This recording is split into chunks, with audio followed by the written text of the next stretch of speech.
Oh, am I doing it again? What up, everybody? Welcome to Fresh Pulls Trade Night Podcast. To my right, I have J Cards. You got it right this time. To my immediate left, we have Teddy Bear. Certified T, baby. And I was before, but I'm not this time. Oh, he turned around good. I am staring into the sultry eyes of False Alias. I think you said delicious eyes last time. I like sultry better. Guys, it's so bright outside. I wasn't done. Sorry. Wasn't done. Take two again. Sorry. Take three.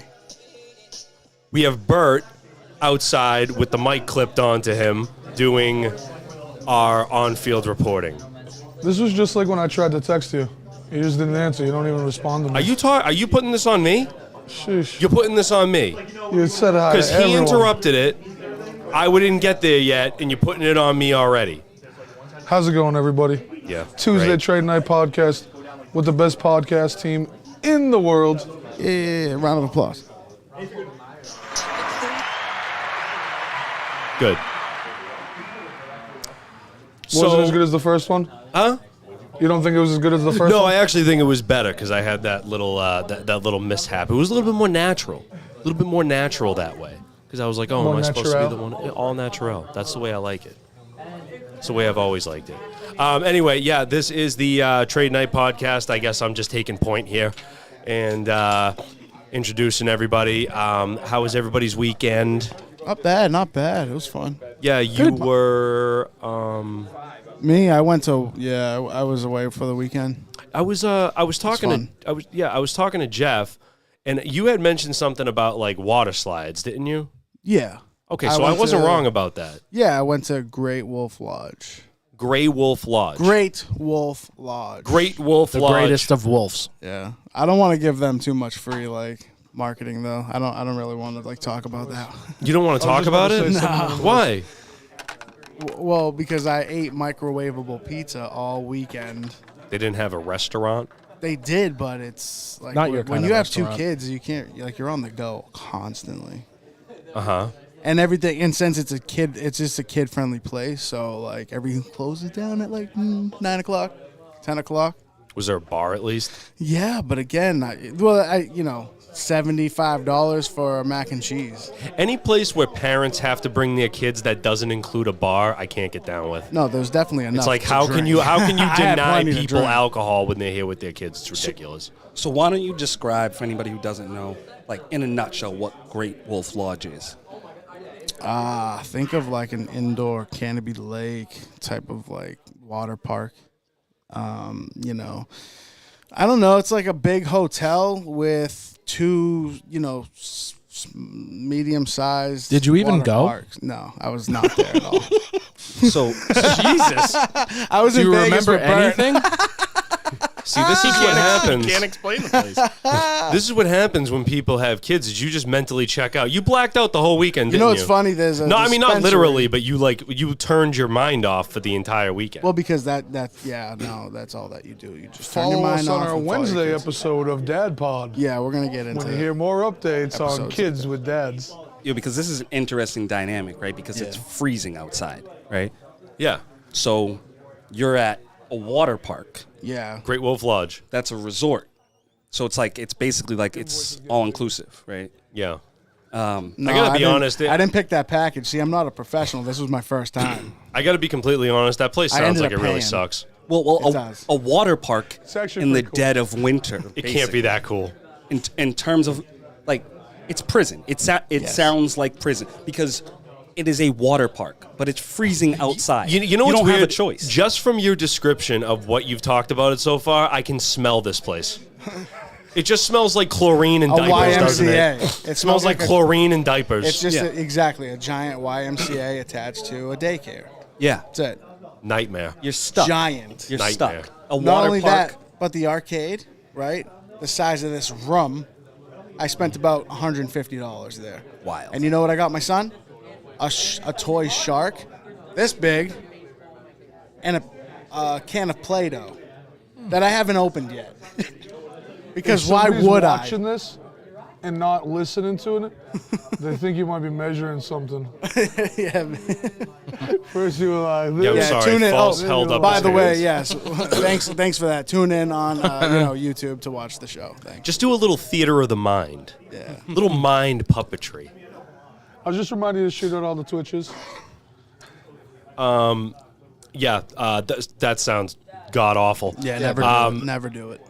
Bert, how was Vegas? Everything I expected and then some. It was pretty wild. When's the last time you were there? Never. Oh, you've never been? Never. Oh wow. That's insane. I You're ended up on made the for Vegas. 59th floor of Palm Place, partying with a bunch of people out of my wallet class. No, dude, you are like tailor-made for Vegas. Tailor-made, oh yeah. You really are. I was up for 48 straight hours once we got there until like Saturday. Yeah, I took see. a quick hour nap So you're the type of guy who can do that and like be fine. with no drugs. Yeah, see, Weed. Yeah. not a drug. It's a flower. Some people might say so though. How was the show? So it was really exciting actually. At first, I was a little bummed out because it wasn't like a typical card show. It wasn't a show you'd go to at Big Night Breaks or in Woburn. It was an expo show. It was the show off the high-end cards. It was the show off the new stuff coming out over the summer and stuff like that. The new grading company, the new logos for CSG. It was really cool. It was a big networking event, more than a card show. It was an expo type feel. Like an industry summit, yeah, something like that. Yeah, it was Keynote really cool speakers, to hear all some that. of people speak and Yeah. hear different people's perspectives and stuff like that of what's going on in the industry and the hobby. And the more and more that we go to these bigger shows, the more and more it just validates what we're doing in this industry and how much more it has to grow and how much more it's growing that we really don't even know about still. So what did you? I mean, what are some of like the main things you came out of there with? SGC's blowing up on a nationwide level. There was way more SGC at that show than I've seen at any other show. People are sick of the way grading works. Everyone's trying to think of the new way to be able to grade things. The industry's seeing that NFT's a way to go. People are trying to figure out how to do it. Top Shot has this cool little thing now that it's a physical thing of your Top Shot that goes with your Top Shot NFT. So you have a physical, tangible video. So I was going to buy one of those today. Those Top Shots. Top Shot? The Top Shots, yeah. I heard about it. I was looking into them. Those are cool. They're pretty cool. Yeah. Yeah, but like, how's that worth money? Yeah. Can't you just go pull the clip from YouTube for me? Right. But yeah, so like yeah, I it was mean, like it was the- a Celtics podcast who was talking about it, and he was like, yeah, it's the same thing, you know, it's like an NFT. You can always have that debate, you know, but nice. I mean, at the end of the day, we you know, I feel like guys are in this because it's a physical medium. Would you say that? What do you mean by a physical medium? What's a They physical like the medium? fact that they can hold it in their hand. Yes. It's a main focal point of it is like, it's not something where my money just goes and do I have it? Do I not? I don't know until I open up my phone screen or my computer screen where I can go home, I can open up my case, I can pull out my graded cards and I can see what I've done with my investment.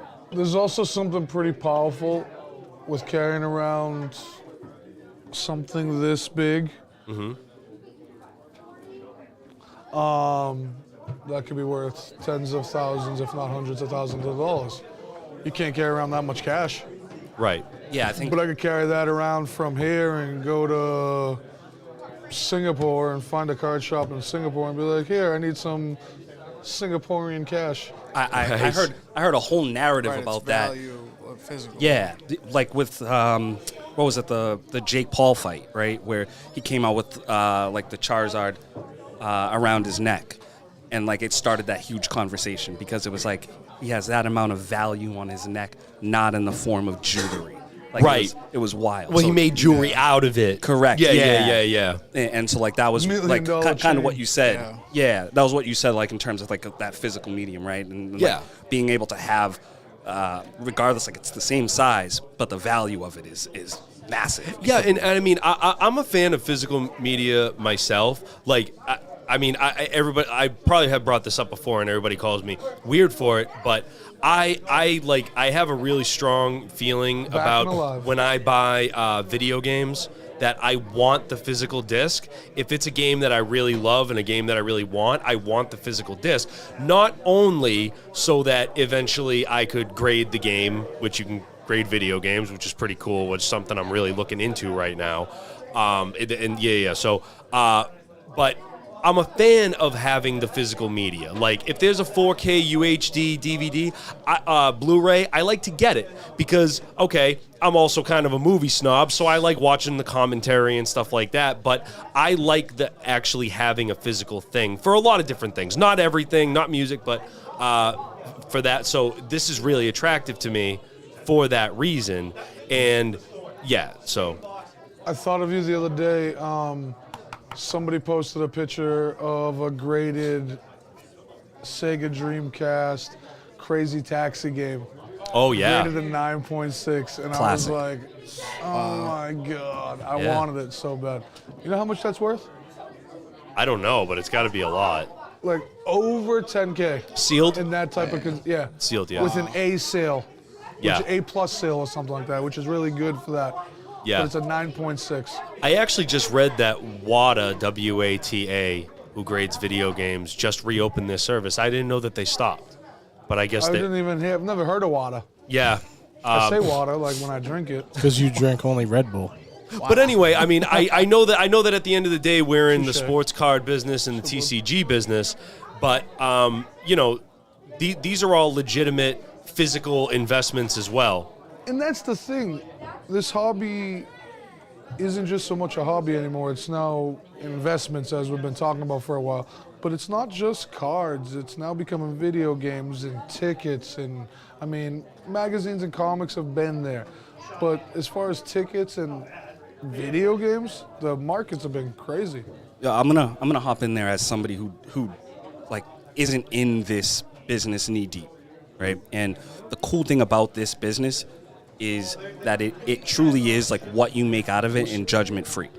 So like the intimidating thing, like they talk about like doing something that's like already kind of an atmosphere that's established, like going to the gym. And they say people are worried about going to the gym because they'll be looked at a certain way. If they don't know how to do something properly, like they're going to be looked down upon, things like that. Like this is truly like judgment free in terms of like what you make of it. I completely disagree. I think that there's a ton of judgment in this industry.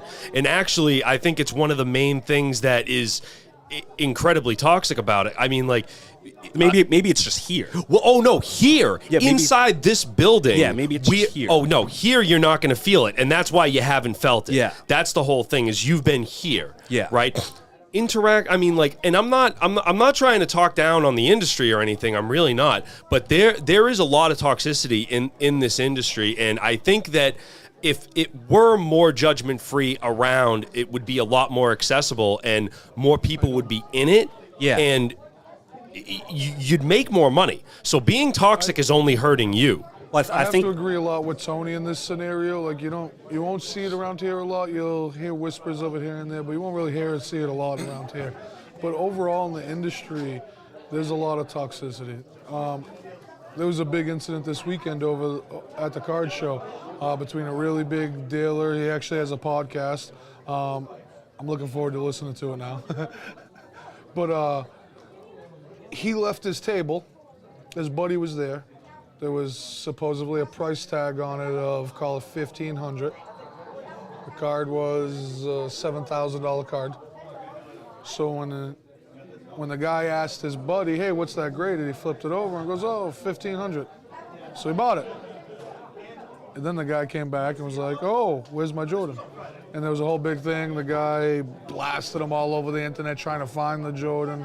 And then he came with the Jordan and didn't think he should return it.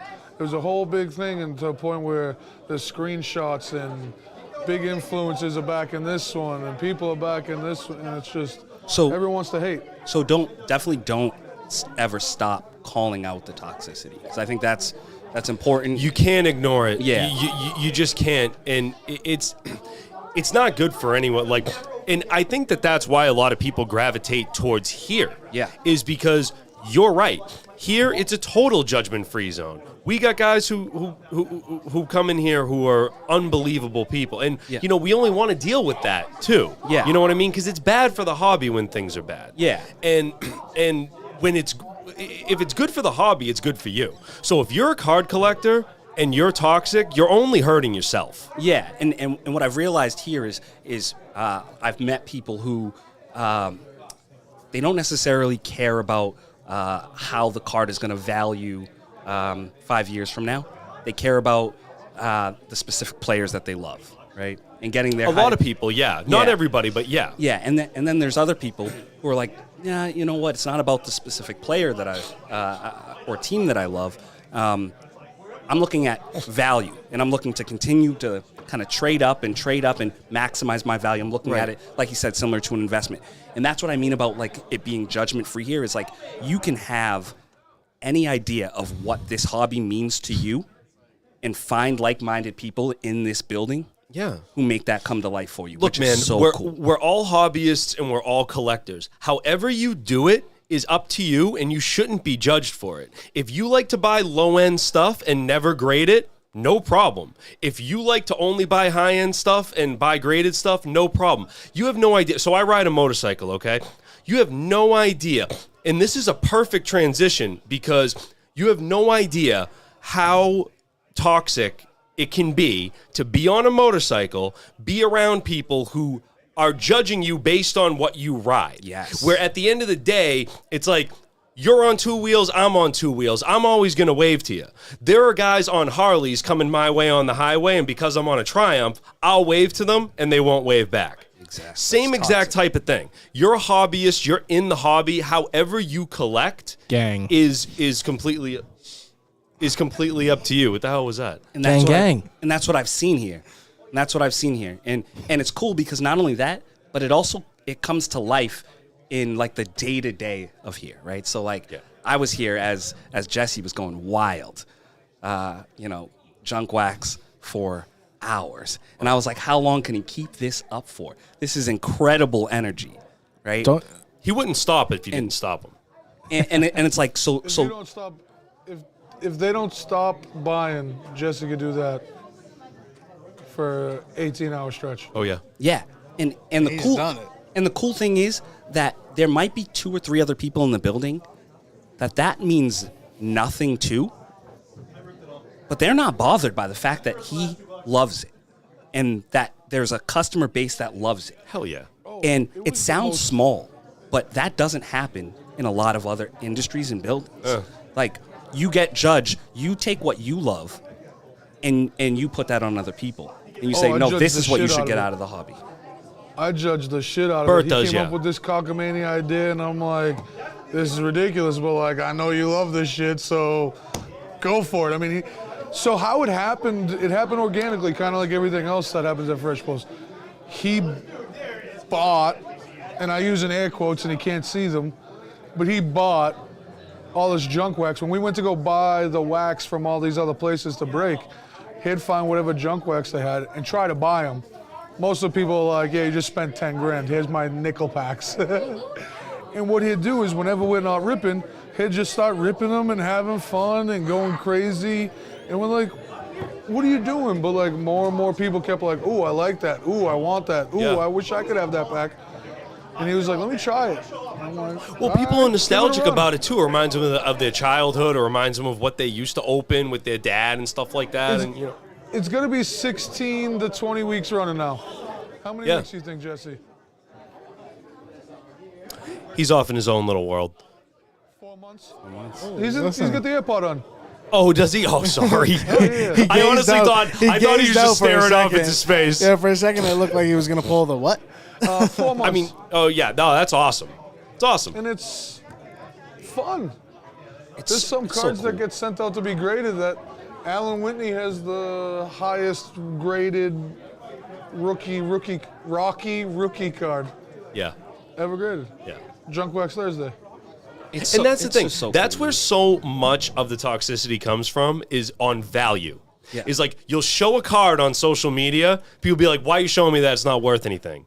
It's worth something to me. They don't understand. It's like it that has no. There's personal. no reason that you have to put a number value on something, and that means that it's important. Yeah, some people just don't understand the personal value of things. Right. Yeah, but that doesn't happen here because I saw a kid No, it doesn't. sea walking last week. Oh yeah. And everybody shouldn't happen. cheering him on. Imagine. Yeah. When they had no value in like what he was They were cheering just about. pumped about. They were the just car. happy for him. About Yeah. his success, right? Yeah. Of course. And this kid was an icon for, I don't know, 10, 15 minutes where people were just like just cheering him on and that's crowding meaningful. around. And that's meaningful when you're a kid. You never, you know what I mean? That's incredibly meaningful. Lifetime like being memory. being a kid's tough, man. You know, you got to go to school, you got to do all this crap, and then he got to be on top of the world for 15 minutes. It's awesome. I was sitting here pissed. Not Yep. gonna lie. I was a little jelly. I'm not going to lie, I took the opposite side of it. because adult life is so easy. I was excited. Sucks. Yeah, You I gotta was, go to Great Wolf Lodge. yeah, I was excited because I was like, I haven't had people cheer like that from me since I was a kid. I might have that opportunity now. Yeah, exactly. But yeah, it's really cool to see because it only takes one thing, right? It could just be one part of a sporting event that you see, that you go to, an experience that you have. It doesn't have to be as intense as everybody else. What's up? It could just be one thing, and that one thing could just set it off. Sorry, everybody. That was I was. Everything's fine. We'll be right back. Everything's fine. No, just kidding. I'm all good. I kind of, sort of have to. Oh, man. All right. Nope. Anyway, right in there. we'll talk. We'll tell you about it later, Teddy. Distractions. I have Guys, no listen, idea either, This has so- been an awesome opening so far to the Trade Night podcast. I think it has. That Look at sounds this. sarcastic. Are you being sarcastic? No, that was well the first one. It's That coming was at your absolutely intro. horrible. I detected sarcasm. The first one, it was too. I didn't get the phone call off right away. It was okay, whatever. We'll deal with it later. Hold on. But look how beautiful the crowd looks tonight. Still light out. This is Absolutely beautiful. gorgeous crowd out there. I like the Right. crowd. I like the crowd. I need to know the crowd. An older crowd. I'd like to get to know the crowd better. Is that what you said? An older crowd? No, I just said what he said, but he said it better. Oh yeah, no. A lot of kids. A lot of kids so far this week. Look at Sal Jesse. is normal. Look, what's Jeff doing over there? Jeff's like up to no good with Sal, making trades with a bunch of kids. It is really light out. It's crazy. Yeah, Isn't it's it kinda- weird? Like, Can we it's- just it's throw been- this out there and get it out of the way? We've already crushed 3 boxes of Mike and Ice. Yeah, I'm Dude, starting to feel it. I in my already gut. feel that's Yeah, I definitely. am. that's smart. See, we got to do that now. Oh, what? Wait, you I know, used we- that? We went through 3 boxes of Mike and Ike's, and Before we knowing decided there was a push tab. Yeah, Wow, so jeez. we We're dumb. discovered after absolutely crushing 3 boxes of Mike and Ike's that there's actually a little push tab on the side of the box that makes it a lot easier to get Mike and Ike's. Well, not easier to get the Mike and Ike's out of. No, it sounds but horrible certainly, right now. if you knock a Mike and Ike box over, you will lose a minimal amount of Mike and Ike's. Yeah, but I'm the type of guy that just picks them up and eats them. Who cares? The design of Mike and Ike's, There's no dirt getting on my Mike and Ike's, man. the tab doesn't work because of the design of Mike. Oh, and it Ike's. does. I just got one. Yeah, it one, doesn't. though. What do you yeah, mean? it How can you tell me it doesn't work well. when it just worked? You need a Get fist 3. like 5 of them. Proof's in the pudding. Get 3. You're eating Mike and Ike's. It's a pain in the ass. See, and it's just kind of sucky. Because Oh, you just lost because about they're too 5. long. You know what? Yeah, I completely changed my mind. This Yeah. side tab thing is stupid. we need to get somebody on the phone about those. Are they in the vending machine yet? No. No, I had to bring these myself. Do I Okay. get reimbursed? I don't think Where's so. the expense reports? Oh man, we got a crowd on YouTube too. Shout out to Noah, Mark Green, a group. Ari Z. How we doing? Well, we're up. Thanks for tuning in live on the Trade Night podcast. Yes, thank you. Teddy, what was your weekend like, bud? my weekend was pretty relaxing, honestly. I did help out the girlfriend. Did some arts and crafts. Nice. Yeah, You gonna get? Is she gonna get the rip station set up? she is. Yeah, she's coming by to do that tonight. Sick. Wait, excuse me? We're getting the rip station that we just put in here at Fresh Pulls. We got a a nice vinyl backing going on. Awesome. Yeah, it's gonna look so cool. I just put it together. Your girlfriend Oh yeah. is she the one who makes the little hats? Oh yeah. I just put it together. Because I didn't know what. I got it now. Yeah. I got it now. Yeah. So. Teddy, I've known who you are for a long time. Yeah, Oh Lord.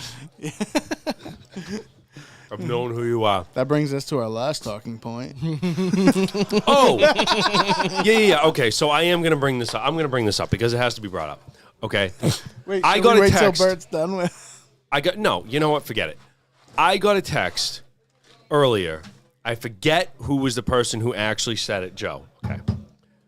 Joe pointed out that you, Teddy, are probably, is what he said, my only black friend. Now, here's what I want to know. Do you agree? Can I give him my reason why I think so? Yeah, let's get that first. Oh, you have a hard on for him. You love Teddy. How can you not love Teddy? I do too, but I don't express it as much. See? This is what I'm talking I about. love you, Teddy. This is the problem. So my He's guess part would of the be problem. my guess would be yes, that I'm your only black friend. Wow. See? Why? The statistics don't work in your favor. Just in general?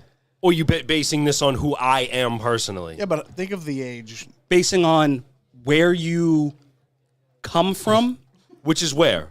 Somerville. Okay. Your age group, Okay. 30. where you live now, Uh-huh. it's unlikely.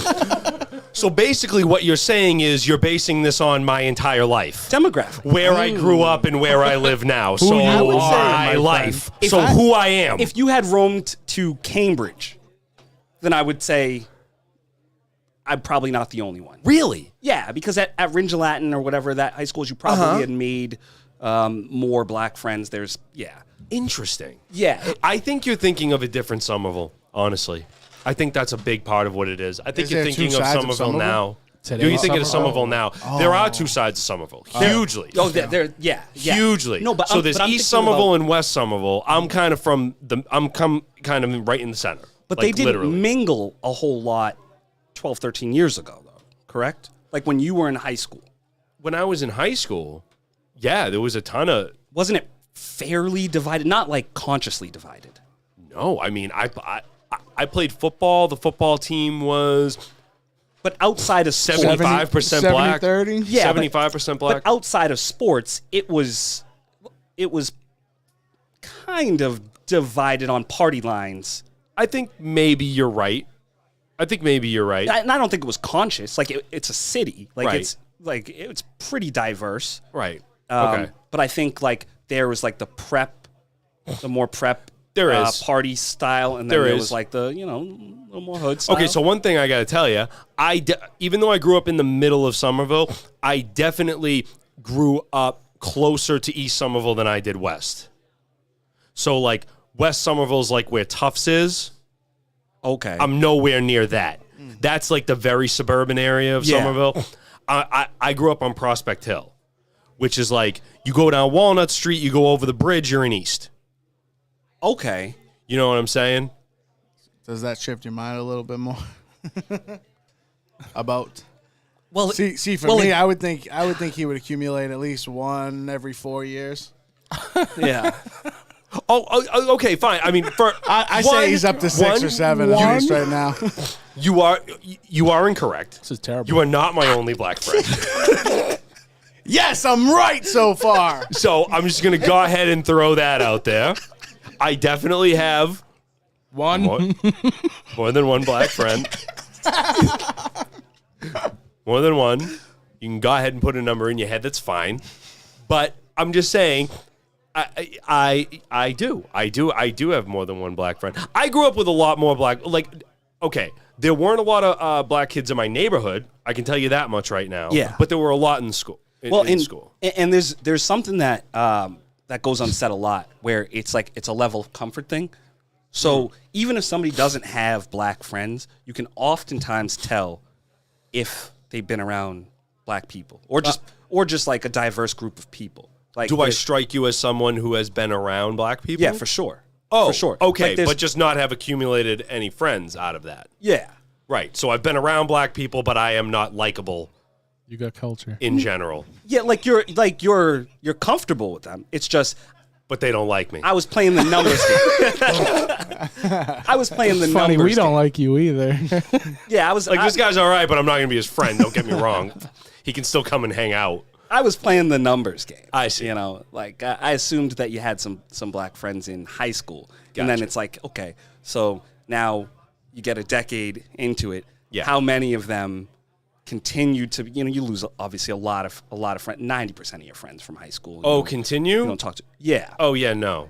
Yeah. And so I was playing that. I playing definitely so let's am just not say, Teddy, into you're very, the very only much one right now. communication with them, yeah. Yeah. But I'm not in communication with almost anyone I went to high school. Same. Yeah. Not even Who kidding. I mean, is? both of my best friends I met later in life. So. Yeah, and that's what I meant. I meant Yeah. now. I see what you're saying. Yeah, so I was playing the numbers game, like, okay, if you had this many in high gotcha. school, and then over the course of 10 to 12 years, he likely, you know. All right, cool. We can cross that off of my bullet points list, Cha-ching. which it says right here at the bottom of the paper. Is Teddy Tony's only black friend? See that?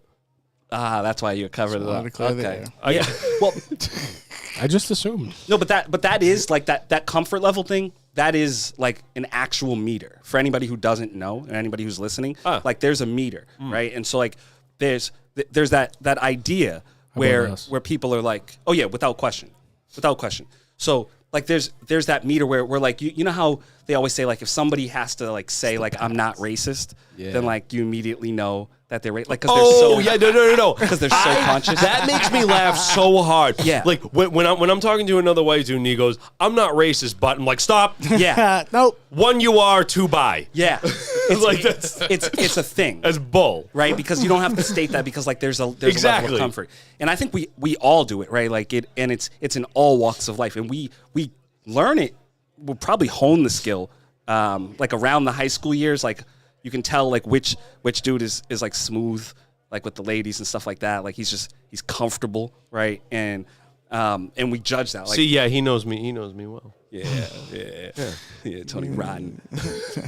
But yeah, like, and we start to hone that level of comfort. So it's not just along race lines, but it's with everything, right?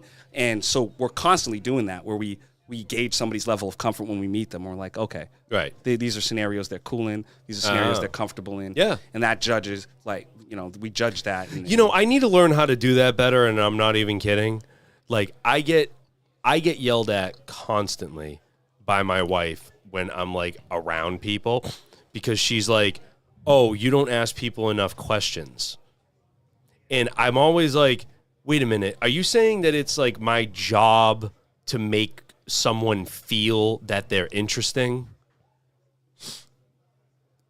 Like, why do I have to make somebody feel like they're interesting? This is like, a- if you're this is a boring, can I tough- just... this is a tough thing for me to answer. I think because they expect you to carry on a conversation. If somebody's just boring and you can't hold a conversation Yeah. with them, your wife definitely expects you to be like, yeah, you need to be friends with my friend's You feel the husband." same way, right? Oh, 100%. Yeah. Oh, with all I've due- had multiple friends, I hope they're watching, that are just wet towels, like wet Worst. blankets, and you can't sit there and have a conversation with these people and expect them to be your friend. They're the worst. with all due respect Yeah. to your wife, Yeah. I think she's wrong. Yeah, I know she's wrong. I think I don't want to be disrespectful. Oh, no. No part of me thought that my wife was right. Don't. Yeah, I think you do a fantastic job, and it's not necessarily through. Oh, asking you enough think that she's questions. wrong about me? Yeah. I think, yeah. Oh, well, no, I think she's right about the point. I think she's right about the point. No, well, so okay, so some. No, some, here's the thing. You're interesting. Right. You're interesting. No, So no, I no. don't have a problem carrying a conversation with you. It's when I'm with someone who's telling me about how their commute is so much better now because they moved closer to work, and it's 20 minutes into the conversation and my eyes start moving towards the center of their nose.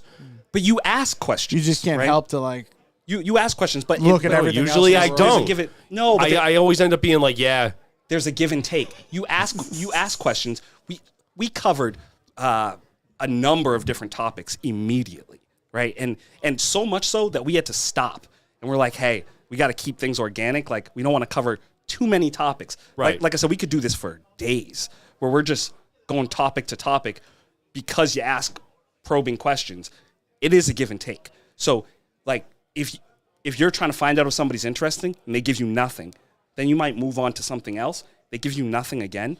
Like, now it's their job to try to find some common ground with you. Well, here's the thing, though, dude. I ask probing questions, and I think that that's way more interesting. That's why I do it, because I hate small talk. Yeah. I can't do small talk. It's like, dude, I don't want to talk about the weather, and I don't want to talk about what you do for work. Yeah. I want to ask you actual questions. Yeah. And when you do that, people tend to back away. Certain people tend to back away from you a little bit. So when she's telling me this stuff, I'm like, no, I was asking that guy questions, just not about what he wanted to talk about. Yeah. And as soon as I asked him something serious, he left the conversation because he wanted to talk about boring shit. Yeah. I don't want to talk about boring shit. Which is, it brings up a bigger issue, right, with society and having to be too careful, right? Because the reason that they're probably wanting to talk about boring shit is because it's safe shit, right? Of course. And I think that's the issue where we've already had a number of conversations that might trigger some people. Oh, But- I already know that we've triggered people. Yeah. 100%. We never triggered anybody, man. Come on. No, we have.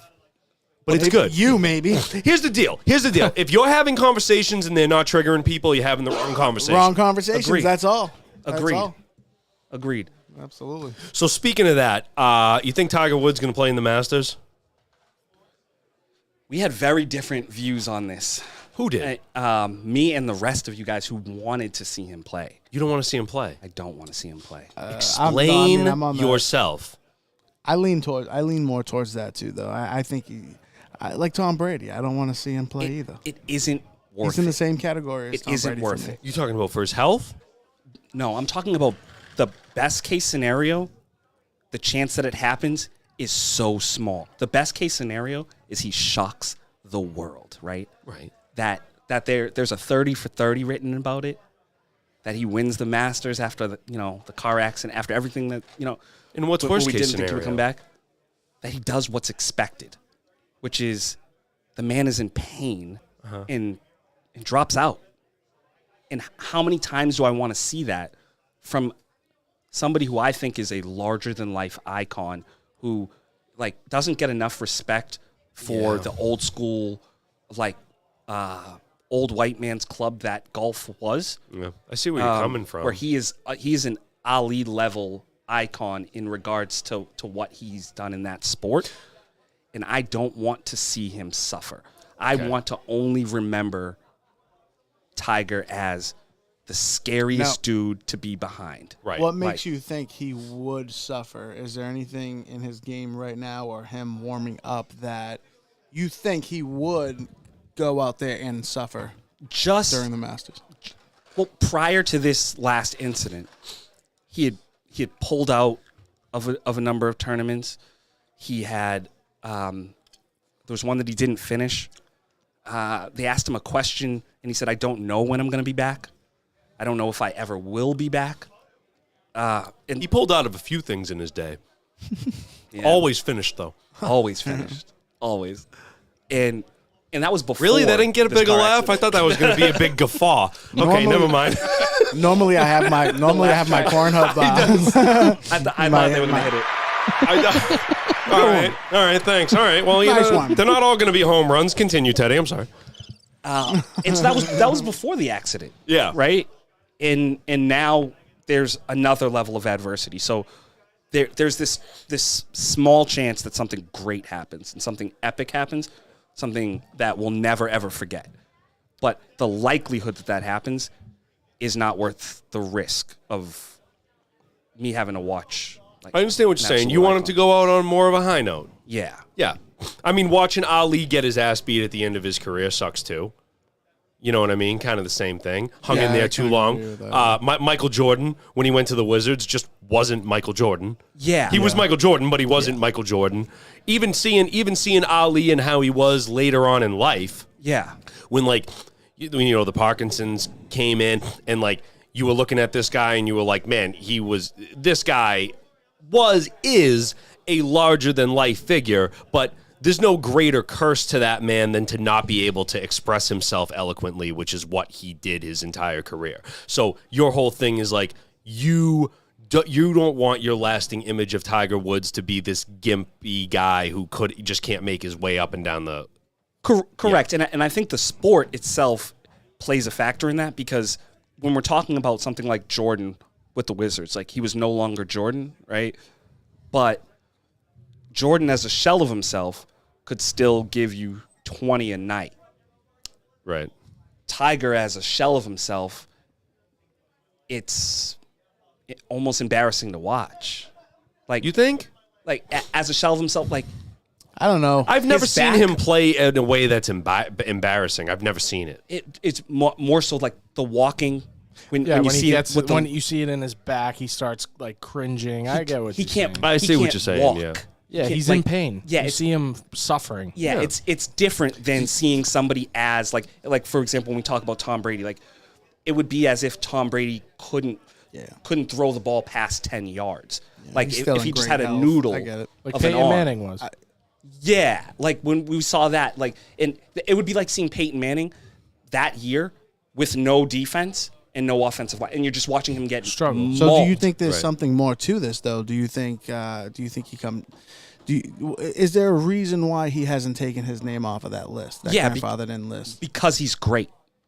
Because he suffers from what every single great person struggles with, which is all I need is a moment. Right. All I need is a moment. I can be me at any given moment. And me at my best in a moment is better than anybody else has ever been. So you could take Jordan now and put him on a basketball court. The game's 98-98. Give him the ball at 55. Not play a whole game, but give him the ball at 55 or however old Jordan is right now, and there's a good percentage of people who are saying he's making it happen. Because if you just give him one moment to be him, and he said it during his retirement speech, right, where he said like he still feels like he could dominate the league. And we're like, Jordan, you're old as hell, man. But he still felt like if he just had that moment, he can still be him, not for 48 minutes, but he could be him in a moment. And that's what gives them hope, and they're ultra competitive. That's why Brady's back. Right. That's why Favre kept retiring and coming back. That's why Jordan kept retiring and coming back. Tyson, Mayweather. These guys, what's made them great is what makes it, the end of their road kind of sad to watch sometimes. I agree with you. But I think it's different in golf because seeing him limp is different. Yeah, it is. But I think if you give him the moment, he'd still rise to the occasion. And I agree. But in golf, what does it take to get to that moment? It is a lot. How old is Tiger? I mean, he just did it a couple years ago, right? He did it. Yeah. And it was freaking amazing. Oh, it was Oh, awesome. it was great. I It was loved one of the coolest things I'd ever seen. It was amazing. Yeah. So Teddy, do you think he should just end it here and say that was a Call it a career, call so it to a speak. day, type of deal, Selfishly, yeah. But what if that moment is possible? Right? What if it can happen? So selfishly, yeah, I don't think it's worth it. But it'd be one of the greatest moments in sports history if it did happen. See, I'm on the other side of this. I just want to see him play. I really do. I just want to see him play. I don't care if he hooks it into the woods off of every tee. I really don't. And so I know for you, it's more about the experience of watching. I him know play. that he'd care more than I would, but dude, that man is so loved on a golf course that And in the bar. he can hook it in exactly. Yeah. He can hook it into the woods off of every tee box, and behind the people wheel. would just be going Tiger the whole time he's walking towards to his ball. It doesn't matter because he's so beloved, and it's not the same thing as Tyson or Ali because it's not boxing. Okay, the man's not getting his face bashed in. his back's spasming every now and again. You know what I mean? So it's not going to be this big tragic end. We're just going to see him not really swinging the club that well. And you know what? Big deal. I think I'd prefer the tragic end because a You boxing prefer match. it? Yeah, because a boxing match is how long, right? You have, it used to be 15, but you got 12 rounds in a championship fight, 3-minute rounds. So if I got to watch him be a shell of himself, I got to watch it for a few minutes. If I got to watch Tiger limp from hole to hole, I got to watch that over the course of days, Okay. because of a whole weekend. All right.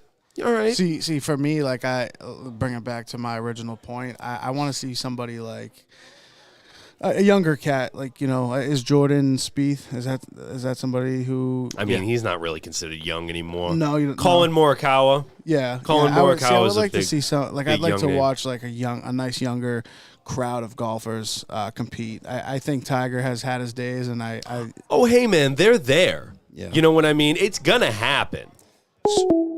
uh-oh. Hi. Friend. I'm back. Hey guys, I'm back.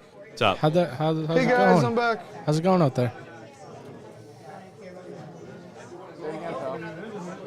I'm not back. Not back. Hey guys, I'm back.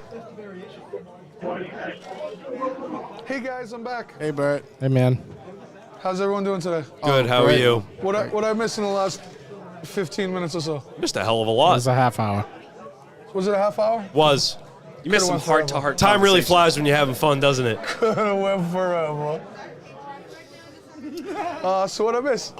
We're talking about Tiger, and we're talking about whether or not we want to see Tiger come back, and, course. And the pros Well, and see, cons. you're going to have to listen, but Teddy had a really good point about not wanting to see Tiger, kind of like limping at what could be getting very, very close to the end of his career. Yeah. I'll listen to it again tomorrow. Yeah. Yeah, we just don't want to see him suffer, right? We don't want to see that. And there's a chance that lightning strikes in bottle and it's greatness, and I just don't think it's worth it. That's basically what We also talked about race and me growing up in Somerville and the fact that Teddy is not my only black friend, and In the span of his life, it is right now though. over the span of my life. Did anyone Yeah, there's a fact check caveat. that yet? There's a caveat. Yeah, do we see pictures? Yeah, anyone can scroll through his IG? Not Oh, hostage jeez, man, photos. I don't think I have any. I DM'd his See? sister. It's not real unless there's a picture. Well, then Yeah, picture. I didn't- guess it ain't real. Noah on YouTube said, "Damn, Teddy went off." He said he loved that take, man. I love it. So shout out to him. It was a great take. I totally see where you're coming from. And I can see it. And in a both lot of ways. ways, I agree with you. But on the same token, where you said selfishly you want him to stop, I selfishly want to see him keep playing. And I have a question on that. Yeah. Do you want to see him play Yeah. and keep playing because there isn't a successor? Because Yeah, golf is boring. we've seen. Give me the a break. impact. Golf is boring. No, the guys right now. They need to nobody, speed- they need to nobody speed is, the game is up. as big as But Tony. but Tiger. Oh, you mean as far as like personality wise? But Tiger was boring as well to a certain extent. But no one's as good. yeah, No, and, no one was as good as Happy Gilmore. That's all I'm gonna say. and you can see That's true. Yeah, Happy he did achieved it. that feat just 45 minutes yeah. ago. But like there isn't a successor, even though you can see the impact that Tiger's had on the game, right? In terms of power, Biggest and- impact that anybody's ever had. yeah, and where we see legitimate like athletes, they're Yes. saying like we need to be pristine athletes in order to maximize like, and that was a Tiger thing, right? And it was power, and so we see the impact that he's had on the game, but there isn't one successor. Like it was easier to give up. Not easy, but it was easier to give up on Jordan because you had Kobe. Like to hand the league off to. Okay. Like is there a successor to Tiger? I don't think there's ever gonna be. Would you want to see Tiger if there was a successor? Yeah, of course. Or would you say like, hey, like we're okay now? Like No, hand the I just keys don't off? think that anybody is going to change or impact the game ever as much as Tiger Woods did. I thought for a moment with the notoriety that it was getting that and I'm by no means a golf aficionado, so if I butcher this name, I'm sorry. Bryson DeChambeau. DeChambeau. I thought that he was going to have that impact and change change the game, not change the game, but carry on Tiger's legacy in terms of like we hadn't seen somebody in the sport quite like him. Right. And he was made in a different image, right? Like he's a big dude. And you could just see like just the torque and the power. Oh, and yeah. he had some personality to him as well, right? And I don't know what missed there because I don't hear about him, nearly as often anymore. Yeah, people don't generally like him. I got a take. So, we're never ever gonna be able to replace Tiger, like we've been able to replace MJ, like we've been able to replace Kobe, like we'll be able to replace Tom most likely. Like, we're never going to be able to replace the Tiger version, just like you're never going to replace Venus. You know what I mean? Like, there's no changing how dominant he was. No one's going to be able to do that and be able to overtake that Tiger shine that was Tiger in his career. The hanger wasn't bad. A little silver variation. And I like that take, but I don't know if I don't know if that's the reason that we love him. I don't know if it's actually his dominance, his overall we named dominance. a Grand Slam after him. I get it. But do we love Jordan because of Jordan's dominance, or do we love Jordan because when we close our eyes and we think of Jordan, we think of the shot, or we think of his teammates carrying him after the flu shot? So I mean, after We wouldn't be after thinking the of flu that game. if it wasn't Jordan, though. I understand, but do we think about the player or do we think about the moments? So when we think about Tiger, do we think about, like, when we think about replacing Tiger, do we think about replacing the dominance, the overall dominance of Tiger, or do we think about the Tiger, like, fist pump? And do we think about the, like... No, I think about like, the man. I don't think about the moment. I don't But you feel golf, like you can right? get the moment Yes, but I without think being about the man. I think about the body of work. When I think about Muhammad Ali, who I've said is one of my favorite people of all time, I don't think about the picture of him standing over the dude in the ring. You think about a quote, though, right? Yes, I do. I think about I think about him talking about things that aren't related to boxing. I think about So soft, this one. I think about the thing with the phone call where he was on the phone with his daughter and they recorded it, talking about how when she told him that she wanted to be a doctor, and he was talking about how great that was. But I think that's kind of what my point is, right? Do you when you think about Ali, like, do you know how many fights Ali lost? No. I don't think about that. I don't think about his stats. I don't think about him. Yeah, like we don't think about the overall performance. We think about the moments that they give us. Oh, okay. Then you're right. Then you're right. Tiger's dominance will never be. You don't have those moments without being the top of the world. Sometimes you can, but you have to hold on to some sort of, like, Linsanity. We remember Linsanity when Jeremy Lin went crazy and tore the league up as an Asian dude. I remember the 2 months. I remember the moment where it was the end of the game. He was actually a Laker at this point, not a Knick, and it was the end of the game, and he waved Kobe off. Kobe wanted the ISO, and he waved Kobe off, and he drilled a 3 to win the game. That's what I remember when I remember Linsanity. Okay. Had he didn't have to be the best player in the league. He wasn't one of the top 100 players in the league. If he would have just made a couple of all-star teams after that, then I think we would think of him in a different light and think of Linsanity in a different light. So I don't know if we think about the overall dominance of a player when we fall in love. I think we fall in love with the moments that player gives us. So I don't think a player has to be as dominant as Tiger. I think they have to give us moments, and it has to be genuine moments. And I don't know if that person exists, but, like, for example, to Maybe replace not one, Tom Brady, that's the thing. you don't have to win 7. You have to have a sidearm pass that you can dart 30 yards down the field like Pat Mahomes. Multiple times. Correct, but you have to have those moments. There's been plenty of moments over the last 4, 5, 6 years, just not by the same person consistently. That's what I mean. Different One moments. person has to give us a bunch of moments. Like, And that's what I don't think you'll ever get in golf. The only one I can remember is Bubba. No, I don't think so. Bubba is the only one I can remember. Pretty boy there, Spieth. Yeah, and Jordan Spieth. When he was on top of the world for a year and a half. Yeah. Oh no, you're thinking of somebody. You're thinking about Ricky Fowler. No. No, when Spieth won like 3 or 4. Yeah, when Spieth went on. Oh, in a you're row. talking about actually when he was winning. Yeah, Oh, yeah, yeah, when he was okay. winning, yeah. Yeah. No, but you also can't discount the fact of what You have to be what great, Tiger yeah. Woods did for the game. Correct, but I don't What think you're he ever going to did emulate for that. golf Yeah. in general, like all like black kids watch Tiger Woods and were like, I want to play on the PGA Tour. Yeah. Was never a thing before. Yeah, and you're never going to mimic that. You can't. I just want to know if it makes it easier if you have a successor. It's like, is it Yeah, easier okay. to get over a breakup if you have a 9 lined up? All right, Like, that's a question for the like- podcast community, for anybody else out there listening to us. Does it make it easier if there's a successor? We've been going for about 55 minutes. Do we want to take a break, move on to the next segment?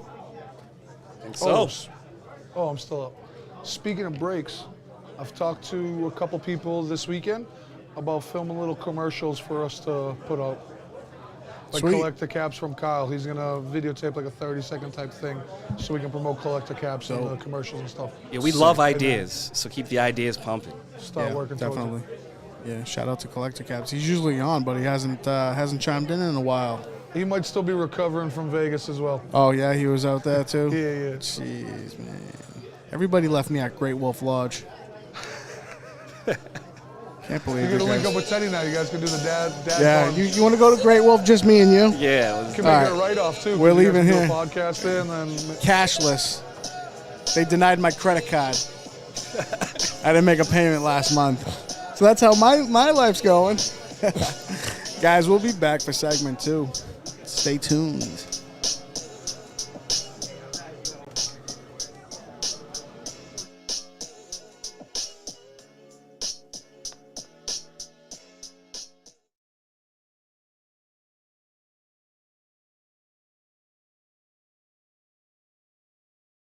Gachava is the world's healthiest, all-in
False Alias here with Fresh Pulls, sports cards, and memorabilia.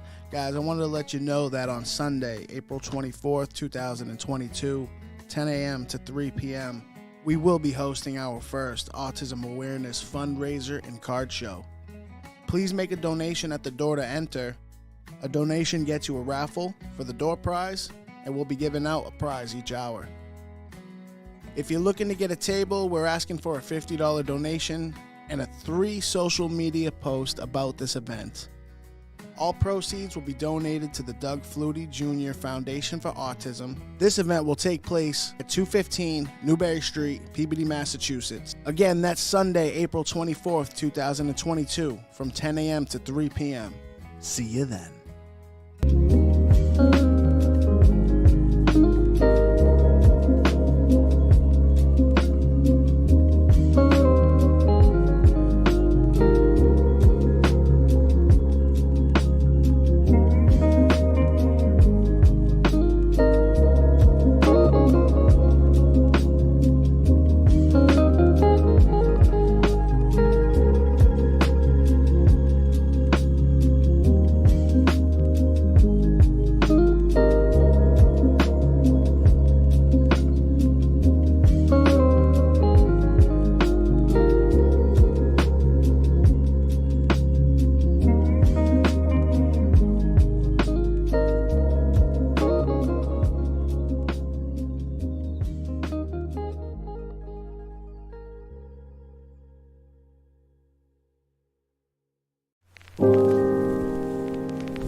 Tuesday. It's trade night here at Fresh Pulls. It's pizza time. Is that the new rap?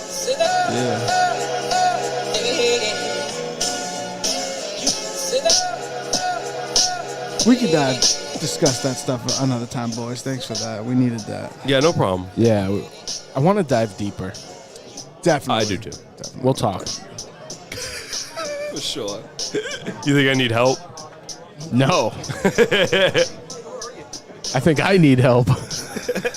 Getting to your level. Guys, welcome back into the Trade Night podcast here at Fresh Pulls. As you can see on the screen, we got the Autism Awareness Fundraiser and card show on Sunday, April 24th, 2022 from 10 a.m. to 3 p.m. here at Fresh Pulls, 215 Newberry Street, Peabody, Mass. 20 minutes north of Boston. Hey. We hope to. We definitely hope to see you guys there. But this weekend, we will be at the New England Card Show down in Springfield, Massachusetts. So look out for us there. So, Springfield's gonna be fun, man. I'm that's looking gonna forward be a good to it. time for sure. Bud? I think it's I gonna can't be wait for sick. Springfield. I'm more excited for trade night on the court at the Basketball Hall of Fame. Yeah, so what happened with that? Because there was a change, right? Yeah, so it was supposed to be at MGM at one of the bars, but they got so much feedback that they had to change it to the location. They didn't think that the bar at MGM would be able to hold it. So they changed the location. They made some phone calls and got us into the Basketball Hall of Fame. That's awesome. Starting to recognize how big Gang is. Has anybody been to the Basketball Hall of Fame? I have. Yeah, I've been Are a there few times. TVs? Yeah. I mean, I think there's like projectors and stuff up. I hope Why? so, What because do the you- UNC you Duke wanna game's watch- going to be on. Yeah. Might have to leave trade night at 9 o'clock to go watch that. We have to watch it. I mean, Yeah, it's the definitely. Basketball Hall of Fame. I'm sure they're showing. But everybody who's there is going to want to watch it too. So either they're going to have to figure it out, or everybody's going to leave in the middle of the trade night. So Yeah, that's true. I mean, a bunch of sports card guys are not going to watch March Madness. I don't think so. Valid point, Tony. Yeah, and that's big. UNC and Duke. At Yes, they said it's the first time that they've ever played this late. this late. Is it this late or just in general in I March heard Madness? in general, In general in the tournament. the UNC and Duke have never played against each other in March Madness. Really? That's bad. Mind blowing, right? Yeah, it's sick. That is mind blowing. Yeah. And for it to be this late, it's pretty damn epic.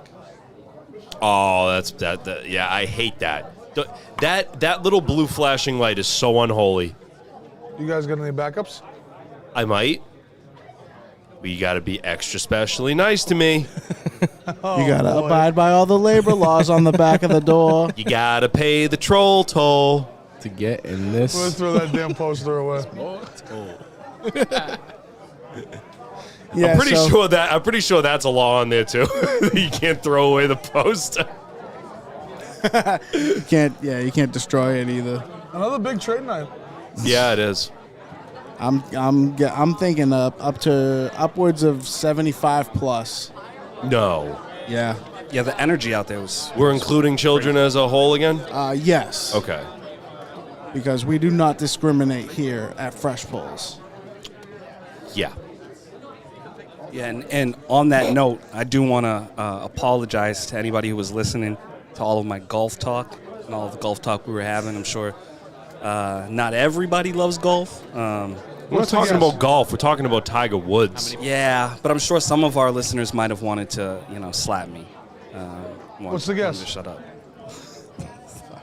Wanted to slap you? Yeah. What's the guess? I said upwards of 75. Upwards of 75. Yep. That's a good guess. Yep. Doesn't help Price is Right rules, but it's a good guess. 68. We talk about 69. Ding, ding, ding, ding, ding. Really? He won the Wow. Showcase Show Prize On the Award. nose? On the nose. Ding, Wow. ding, ding, ding. he counted. Hell yeah. Since we were talking so much about golf, I'll give you a golf clap. Thank you very much. Nice. So what were you saying, Teddy? About somebody wanting to what? Yeah, there's some some I'm of the interested listeners in it. here because of the golf talk might want to slap me. Would you say that they'd want to give you a good old Will Smith? Yeah. yeah, probably. Speaking of that, Speaking of was that, wild. that's a segue. Do you care that he What? slapped him? do I care that what? Well, you're not a fan. Of? Will? No. You a fan? Yeah. Okay. Yeah, not a crazy fan. And I have my point of view on how it went, but does anybody else have a pretty strong point of view on it? Well, Bert's point of view, I'm pretty sure, is that it's I missed all it, a I'm big sorry. ruse. I wasn't listening. I'm sorry. Sorry. I was- The whole Will Smith, Chris Rock situation, your point of view is that it's a big ruse. At first, I thought it was very, very real. The more I watched the video, and the more I watched some of the slowed down versions of the video, I believe it was 100% an act. There's a point if you slow down the video, before Will Smith winds up to clock him, he closes his eyes, clenches his mouth, and leans forward. And then Will Smith gets in the smack mode and smacks. And if you watch, right as his hand gets up to his face, he's starting to pull away and taking that smack. It starts a lot before. lighter. It starts before that though. When Will's walking up to him, he looks down, and I think there's like a marker of where he needed to be standing in order to make that slap. He looks down. He at was the probably stage. just checking that he was on his mark that they gave him. I'm not for his- convinced. See, Granted, I'm opposite. I thought it was fake right away, and then I thought maybe this could have been real because of the apologies. But the more and more after that, I thought I was like, yeah, no, it's Especially April Fool's ticket Friday. sales worked, social media went up for all of them. I guarantee you a CGI video comes out because, Will Smith loves that Instagram type of stuff. He loves doing that kind of video. Something comes out on April Fool's, and it's a big April Fool's joke. So It's a little early for April Fools. yeah, if there are any Isn't listeners, April 1st Friday? Huh? let us know what you Yeah, think. like I said, early. It's not an April a little. Fool's joke if it doesn't happen on April 1st. Then it's just... You need to trick the world first, and then it comes out that it was an April Fool's joke. It comes out on Friday. Here's what I don't understand about this argument of it being fake. If you're going to ostracize yourself from half of your audience immediately by doing something like this, people, half of whoever likes you is automatically going to split and break away from you. Why? Why would you want to do that? You think that group of people can't take a joke a couple days after the fact? No, It's no, no. also not I'm- like either one of them need the rep going anymore. They're It's not like the comedians. new guys on the block. So why do it? A I just told you, how controversial. many ticket sales did he sell in the last 2 weeks? How many tickets prices went up for this tour now? There's a lot of factors that went into it, money-wise and social media-wise, for Will, for Will and Chris. Will It just Smith's whole doesn't- family blew up on IG and TikTok and all And not that only shit. that, but the Oscars alone too. You got people talking about it a minute after it happened. I had no idea Twitter that was wasn't- going on. You know I didn't why? even know the I Oscars was were at on. Great Wolf Lodge. Twitter threads weren't reading about the Greatest place war or in the world. COVID or anything like that. All they were talking about was the slap heard And around they the still world. are. And something that not a lot of people listen to. I would have never known that Will Smith even won an Oscar if he didn't smack Chris Rock.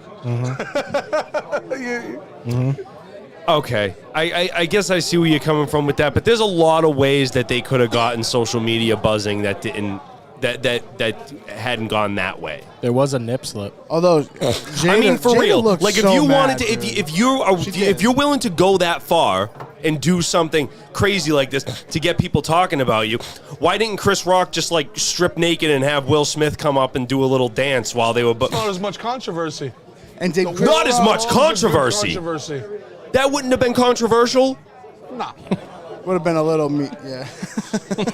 Okay, Me too. I guess we have different opinions on what controversial is, but I mean, It's also something that's not going to happen. That can't happen.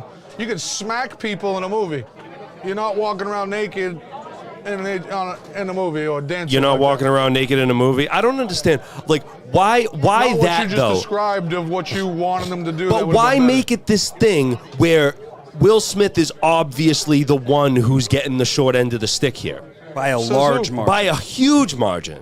Says who? His image, His image is like, now people are saying that, like, and also it brought to light again the fact that, you know, his wife may not be faithful to him, all this type of stuff. Why did that bring it up? I don't understand how that brought it up. Because you're talking about Will Smith, you're going to talk about what's going on in his life, what's going on with. He's a celebrity. I mean, people dig deep on celebrities, it's part right? of every meme. What's one of the main things about publicity? Yeah, there's no such thing as negative publicity, but for Will, there is. There's not. He's already an icon. There's no hurt in his reputation. You're not taking away the I think movie, this completely hurt his reputation. Agreed. What's going to happen? I don't think that He's not going to be in the next movie? I don't Maybe. I don't think that you. Stop it if you think that. Yeah, I don't think that you understand. Look what happened to his Mel Gibson impact after on what happened with the female police officer. Yeah, but again, what he was happens if taken it out of comes out- Hollywood for like 6 years. He know what's resurfaced, up. but it took a while. What was that, 1920? He did like anti-Semitic stuff. 1920, Mel Gibson, The Patriot, Braveheart. Yeah. Okay, so Okay, 1990. I was being a little sarcastic. what I'm saying is that yes, this can tarnish your reputation. Yeah, I think it will keep him out of some movies, not all. But I do. Even if they come out and say, "Ha we got you." Oh no, that'll be different. But Okay. they're not going to do that. Meh. I think the only Stay thing tuned to Chris Rock's that tour. the only thing that All really right. like sways me is the reaction after the fact. It's him yelling and you know what I mean. Keep my name out of your effing mouth. I think like that seemed to be a natural reaction. That seemed real. That But when seemed very like adrenaline filled. right- I've seen right people after, yell at each other like Oh that. yeah, There's no, nothing I fake got about that. uncomfortable. I got uncomfortable. He's not that good of an actor. Actors of the world couldn't. He's not that good of an actor. Have you seen Ali? It's terrible. He's not that good of an actor. He's not. He's not that good of an actor. But He's B, not. I think. What do you I win think an the Oscar part- in I just think You want to now? talk? I think the part that you're missing is how much his what I image, Independence Day. how impactful his image is. I think that's the part that you're missing. Not just to like specific communities, but to him. We're talking about a guy who did not cuss in his songs because he wanted to write clean rap music because his image Large was scale, so yeah. important to him. A guy who, through all of this and his wife's indiscretions and all of that, all he has said is, I love her. You cannot control who you love. I love her. I will continue to work on this. And for him to then take the short end of the stick in a massive way, you see all of the blowback. People are calling it assault, all of this stuff. It's just like everything else. He though. goes from getting It's gonna jiggy be- with it to swearing at the top of his lungs at the Oscars. He's right. He spent a long time trying to uphold that very clean reputation. He's been like very clean. And he said it was for a community. understand It was exactly what for you're the saying. black community. Right. He said it was for this. So this would be him going back on his word. Yeah. I mean, he's in his 50s. He slapped another black guy. I mean, whatever. Yeah, he's Going back on his word for what? about that So it's if it okay was to be real- clean. His image. You don't get upset with someone that's talking about your wife? You get upset with me when I just mention her name. Yeah, mama. No, I don't. No, I don't. I don't at all. And by the way, no. And if you're talking about a comedian, if I was sitting in the front row at a comedy show and he started going off on my wife, I'd be dying laughing because it's comedy. The whole point is comedy, there aren't any rules. You're supposed to be going to the edge of comedy. That's what makes it funny. So yeah, if somebody was saying something about my wife as a comedian, yeah, no, it wouldn't bother me at It's all. not a comedy show, though. It's the Oscars. He's talking about integrity. He and made looking a up the joke. image and everything No, else. but that is You what made the a Oscars joke is. about He made a joke. somebody's disease. He didn't make a joke She about has her a disease. that He you made didn't. a joke He about. didn't She make. didn't make a joke. It's like, oh, this girl. He didn't make She a made joke about her disease. disease. He didn't make a joke about it. If he didn't make an said, alopecia joke? if he It had said, nothing to do with ha her being ha bald? ha, you have alopecia, he didn't do that. He made fun of her for being bald, not for having alopecia. That's different. It's a different Would thing. she be bald if she didn't have alopecia? I think. Who knows? I think is it. Who Maybe knows? she would have Did she have chose hair to prior shave her to it? head. Who knows? Did she have hair prior to it? There are Yeah, sure. plenty of women So then who we know. shave their heads. So we know she would have hair or no hair. But there are plenty of women who shave No, their but heads. you don't know either. There are plenty of women that shave their head, okay? Yeah. But this is not why she shaved her head, and they know that. It's not Does like he Chris know that? Rock's not his boy and didn't know that his wife's going through that or anything. Does he know? Did you know? Yes, we did. We all found out. Yeah, you didn't know Did before you know that. before the joke? I'm not his friend. Neither is Chris Rock. He's not his friend. Yeah. No. there is- Okay, They don't know okay, each so, other. So there was a moment I mean, they where know- they know where of each Will other. got angry, right? And the response from Chris Rock was, "Dude, it was a G.I. Jane joke." Right. So he didn't understand. What? Buffalo chicken. He didn't understand why he was getting so angry. He said, man, it's a G.I. Jane joke. So what makes you think that he knew that she had alopecia? What I think has nothing to do with any of that. But you think it's besides- fake, so Yeah. all of this is irrelevant. So I'll go ahead and take But this. I do think it's very fake. So it's irrelevant then. So What's now, irrelevant? yeah, whether or not I'm if, just if it is fake, arguing then what everything that your we're points are. talking about is irrelevant. If it is fake, Yeah. yeah, Right. agreed, Yeah. agreed. I think So- we hope it's fake in a way. yeah, and so I'm not looking at Will Smith any other way. You talk about my wife like that, I'm gonna get up and smack you. yeah, but You you took aren't it seriously. You If aren't. it's real, You aren't, but and you're some people passionate, are. and you get serious. Yeah. That's how you're gonna handle it. So this is It this might is not this have is been a good. joke to you that you think about. You Yeah. call my girl fat, makes her upset. I'm gonna come knock Yeah. you out. Sure. Yeah. That's what you so have to do for your wife. If you're a She's gonna be mad comedian, at you and if not- you're a comedian, you do that. if I'm at a comedy Yeah, show, 100%. there's a difference between a comedy show. Is there? and an He's award there show. to make jokes. there. He's on the stage. Correct. He's there to make jokes. Yes. Just Okay. just like How many other people did he personally attack? he does it. He does it every time. Every time he hosts any show. Think How many about other people? Jimmy They Fallon all did. hosting. Think about Ricky Gervais. He went off on the entire crowd. Yeah. On what? Think about the ESPYs. On the Ricky Oscars. Gervais? Think about the ESPYs. This is what happens. Can you just talk about I stuff feel like from that was more of 2008? like a little bit of a white rabbit type of rant though from him. This is what Okay. you do. You bring the comedian up. They get on people from the crowd. Exactly. You watch Yes. the ESPYs. You see it every time. Yes. Chris Rock is one of the best at doing that. So that is what he's there for. So he gets to pass. So I'm no. So Which one? I think your standpoint brings up my topic pretty well in terms of my point of view on the thing. I think everybody played their role, and I'm not. Oh, mad I remember at you. any- You mentioned that. Yeah. I think everybody Yeah. played their role. Chris Rock's job as a comedian is to go up there and to give you gold, to do crowd work, and to make jokes that make people a little uncomfortable. Yeah, sure. Because that's what comedy is in its essence, right? And especially Chris Rock comedy. I feel like you're making my point even better. I I- am, which is why I cut you off to give my point of view on the thing. Will Smith played his role. See, If his woman is bothered by the joke, it doesn't matter whether or not you found the joke funny. Your woman is bothered by the joke, and your job is to do what's just best say that. for her in that situation. And not saying that how he handled it was right, Which Mahomes? but he played his role. If she thought that was the way to handle it, then he did what he thought was going to be right by her, Okay. his woman's honor. Okay. So I don't have an issue with how any of it went down. And you can, but I think everybody played their role. Do you have an issue with how it's Exactly, going 'cause now? not only did They're all everyone play cashing their in role, now. I They're don't- going to the red table. Yeah. I don't think. That's viewership. yeah. The podcast. That's her show. His podcast. Yeah. She's bringing Will on. Yeah. So Is that's she going to bringing get Chris on millions too? of views. No, probably not. Oh, okay. He's So on she's tour bringing though. Will. Okay, His gotcha. tickets doubled overnight. Yeah. I don't have a problem with His with- first show after everything Smack worked is out. in Boston this week.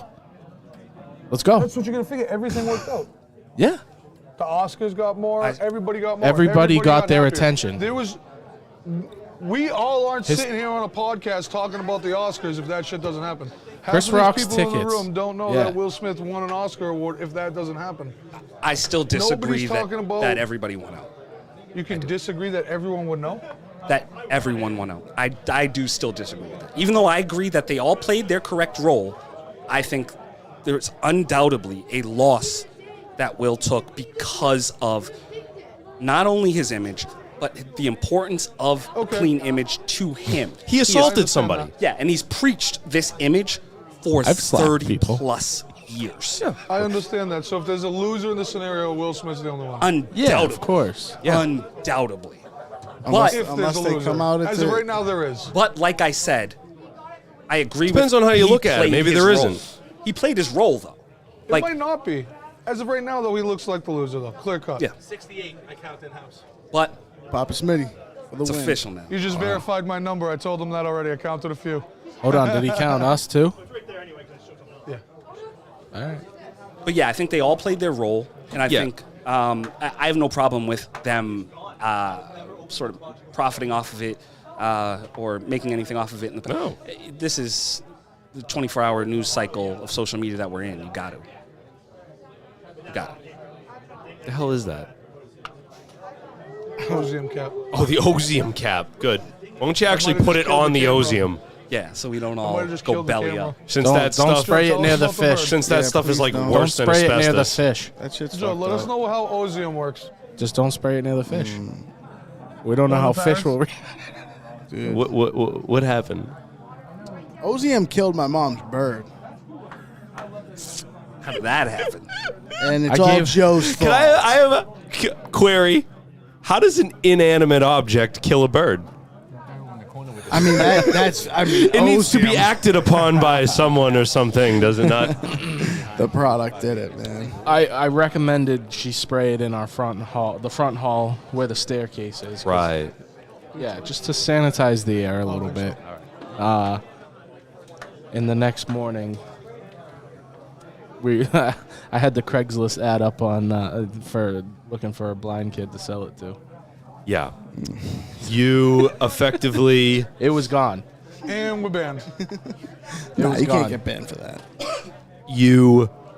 I recommended. I didn't actually. I was an accomplice to the murder Yeah. killed a bird. of Molly. Molly the A parrot. 15-year bird. 15 Dude, years. the thing was 14, Feel bad. 15 years, Yeah. bro. I had no idea. Who would've thought? I had no idea that stuff was that type of they talk. say perfume and candles, like the fumes from candles and this different scents, can Making it affect moves? their Making respiratory. it move? I love candles. Yeah, so don't ever get a bird. Can we Oh, that's claim fine. natural causes? What's the lifespan? I don't need a bird. Lifespan's about 25. I wish we could Boy. claim. Oh, boy.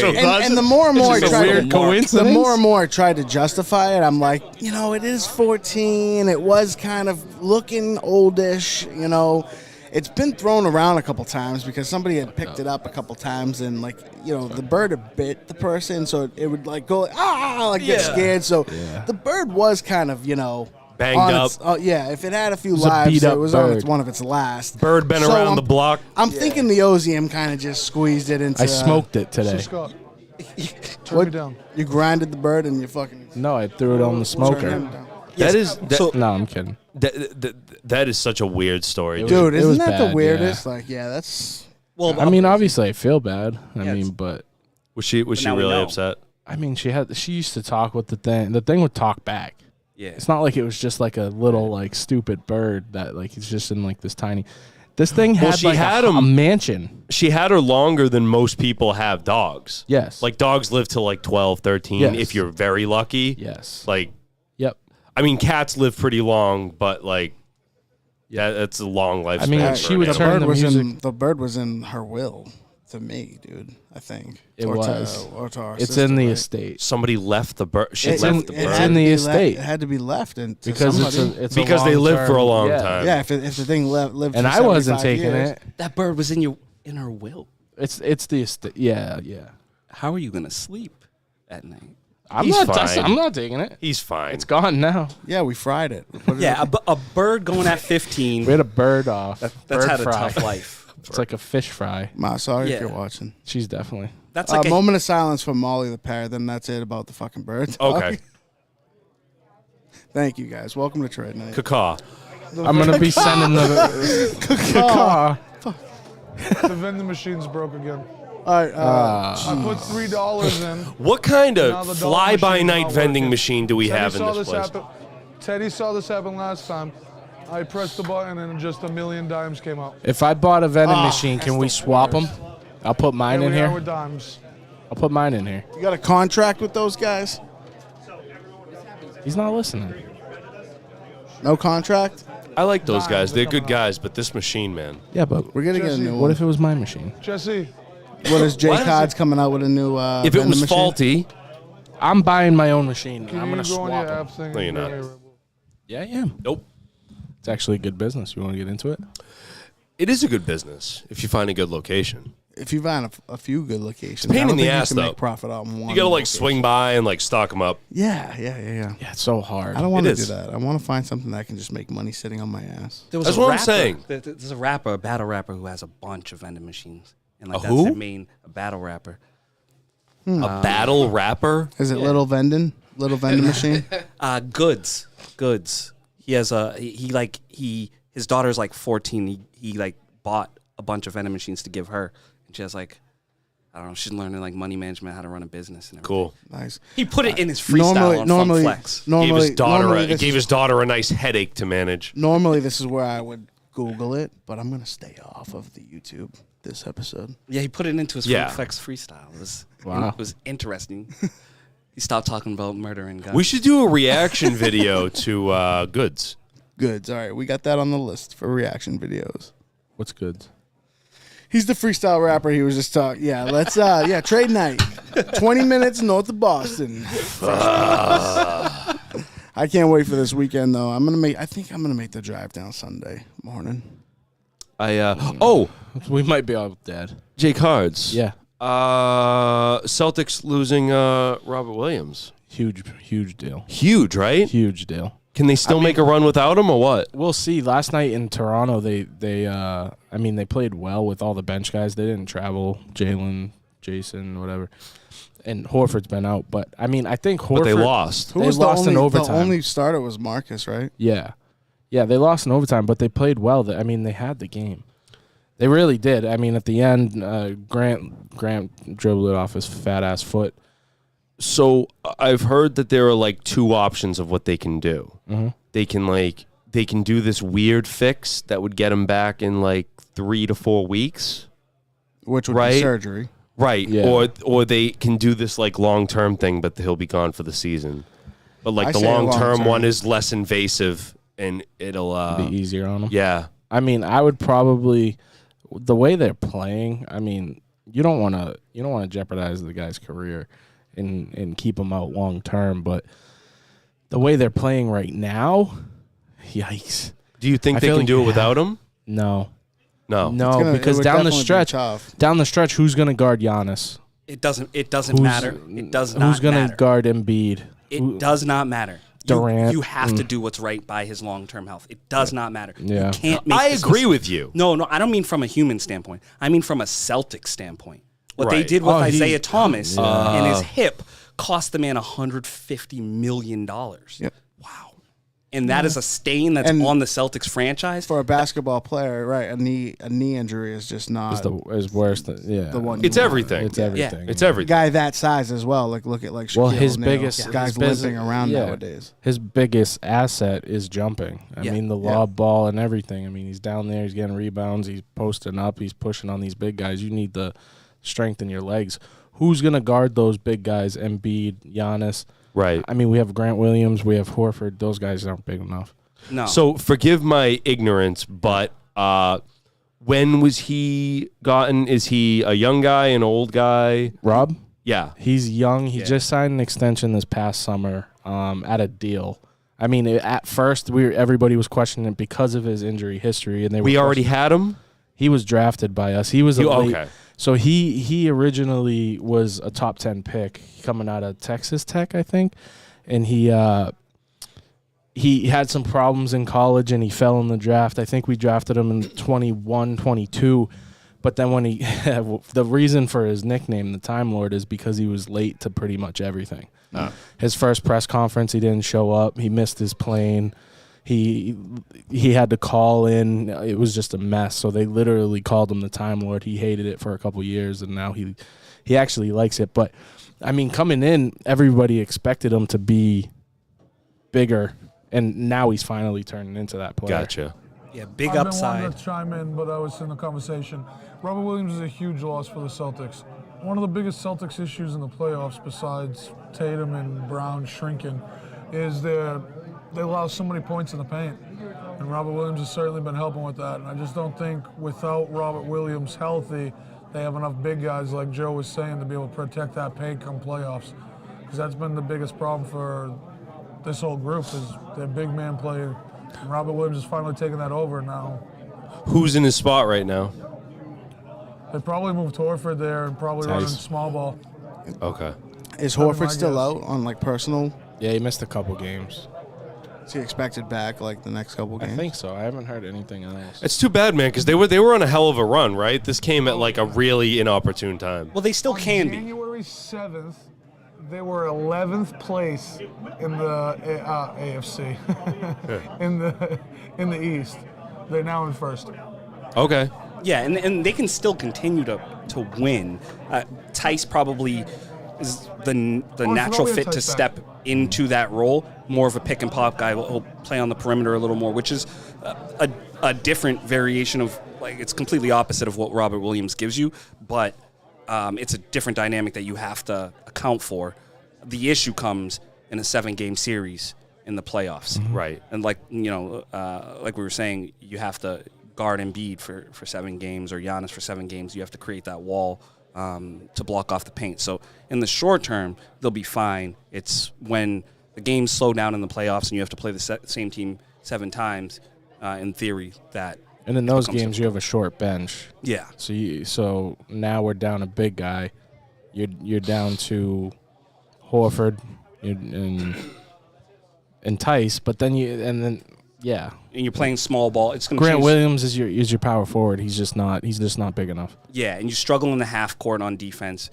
You might be able to have activate. You have to change the way you play, because then your game shifts from being able to guard straight up to you're going to have to take more risks, take more chances to force turnovers to speed up the game and get out and run.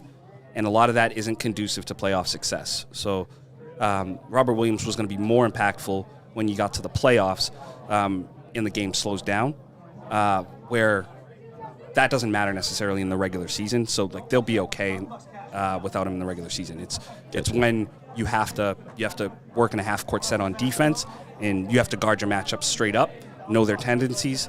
That's when it's going to become important, because without him, you're going to see a hectic style of basketball, which is a little bit of what kind of got us angry about the Celtics in the playoffs over the last few years, right? You were like, they don't look like a team. How many games left? Like 9? I think, yeah. 8. So what's that, 2 weeks? 3 weeks max? Yeah. So in theory, Robert Williams should be there for round 2, if not by the end of round 1.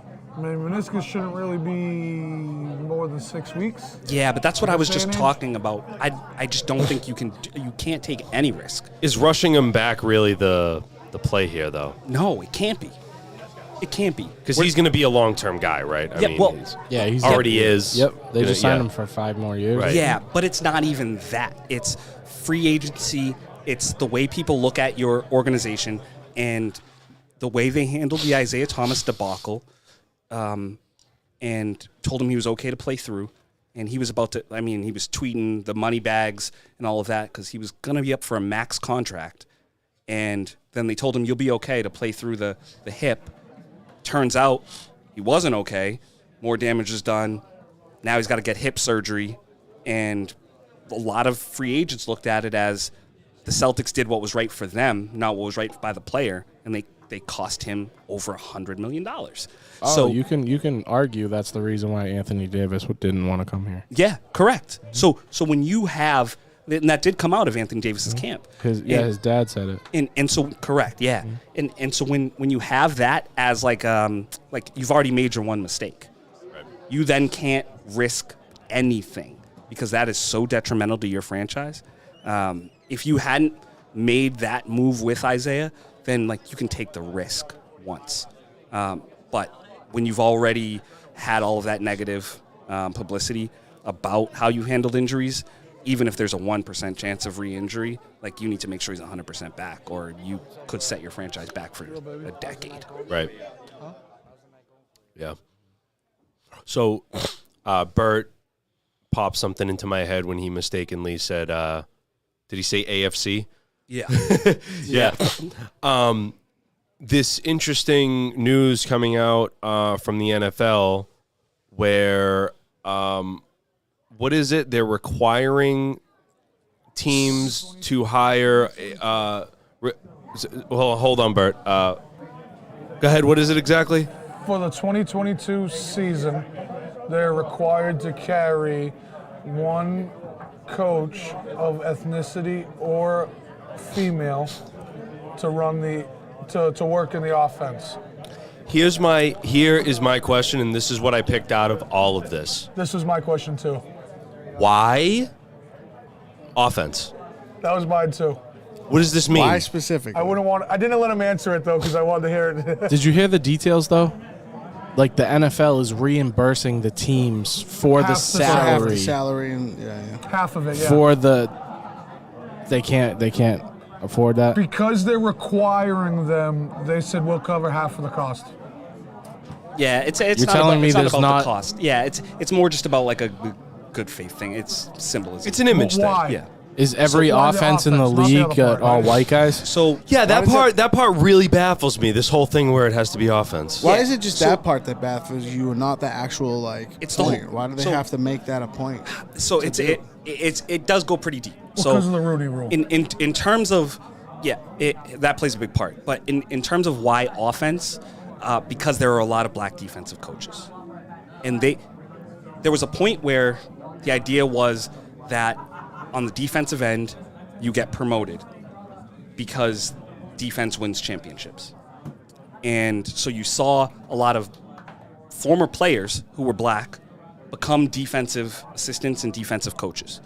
And so the league has enough defensive black coaches. But they're hiring coaches now based on the offense. Offense, yeah. No, that makes a lot of sense. That whole Sean McVay tree, or whoever was above Sean McVay, was it Shanahan? That whole Shanahan tree where like Sean McVay and all of those coaches, like they were all offensive coaches. And like although there's Eric Bieniemy over in Kansas City, which He can't get a job. can't get a job, the most overqualified offensive coordinator, and he's black, which is wild. So, but what they're saying is, if you're going to move the target and you're going to start hiring based on offense, then we want representation there, expedited. We don't want a situation where now you get to 8 or 10 years from now and you have a ton of black offensive coaches and they say, well, we're hiring defensive coaches. So they're saying because the numbers are lopsided, like when you were hiring defensive coaches, they were white. And then black players became defensive coaches and you stopped hiring defensive coaches. We have an issue where we're not hiring black coaches. So we're going to put black coaches in the roles of offensive coordinators for better representation. Does it fix things? Who knows? Does it send the wrong message? Who knows? But the reason why offense, that's why. Okay. Makes sense. That cleared If you that think right about up, it in the grand actually. scheme of things, Yeah. before it was a lot of defensive coaches becoming head coaches. Now everybody's looking for the next best offensive coach. Yeah, when you think about it, the No, the what Bill is Belichick's the of the world? What is the defensive. actual requirement? Is it like just On any staff. type of ethnic minority?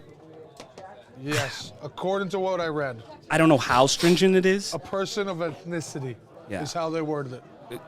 So you're telling me every offensive?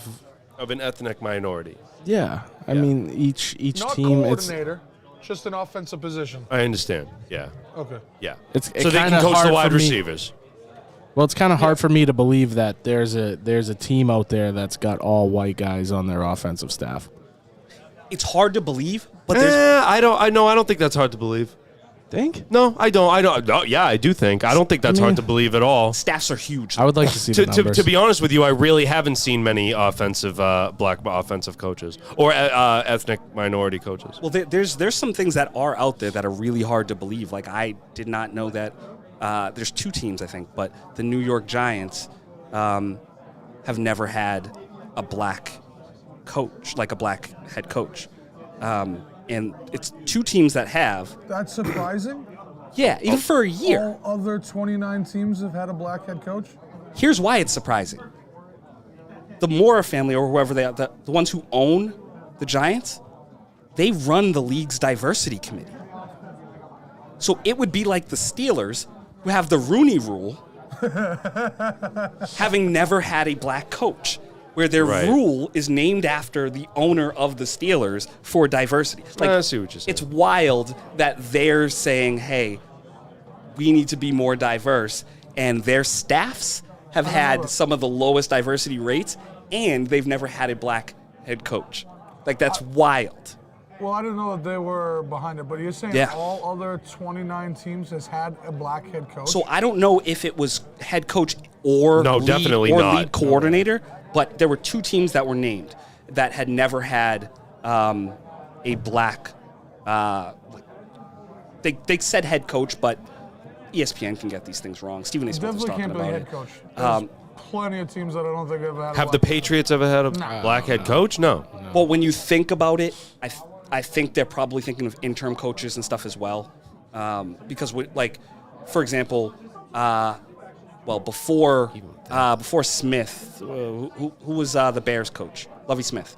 Before Lovie Smith, they had a black interim coach for like 4 games or for 3 games. So they're probably counting that as well, like interim coaches who step in, which a lot of them end up being coordinators.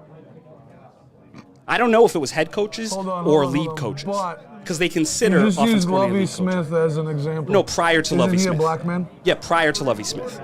Because Lovie Smith had the legitimate role. But prior to that, he stepped in for Lovie Smith, and that's why they got. well, no, because there was all that talk, right, about how Lovie Smith was like, a prominent black coach, and people were saying, oh, he was their first black coach, and they were like, no, there was an interim role where they had a black coach. So I assume they're talking about interim roles as well, where a lot of the offensive coordinators step in. Somebody like Deuce Staley, who's like a running back coach in Philly. Offensive coordinators that step in. Yeah. So they have to be of an ethnic minority or a woman. Or a woman. Yeah.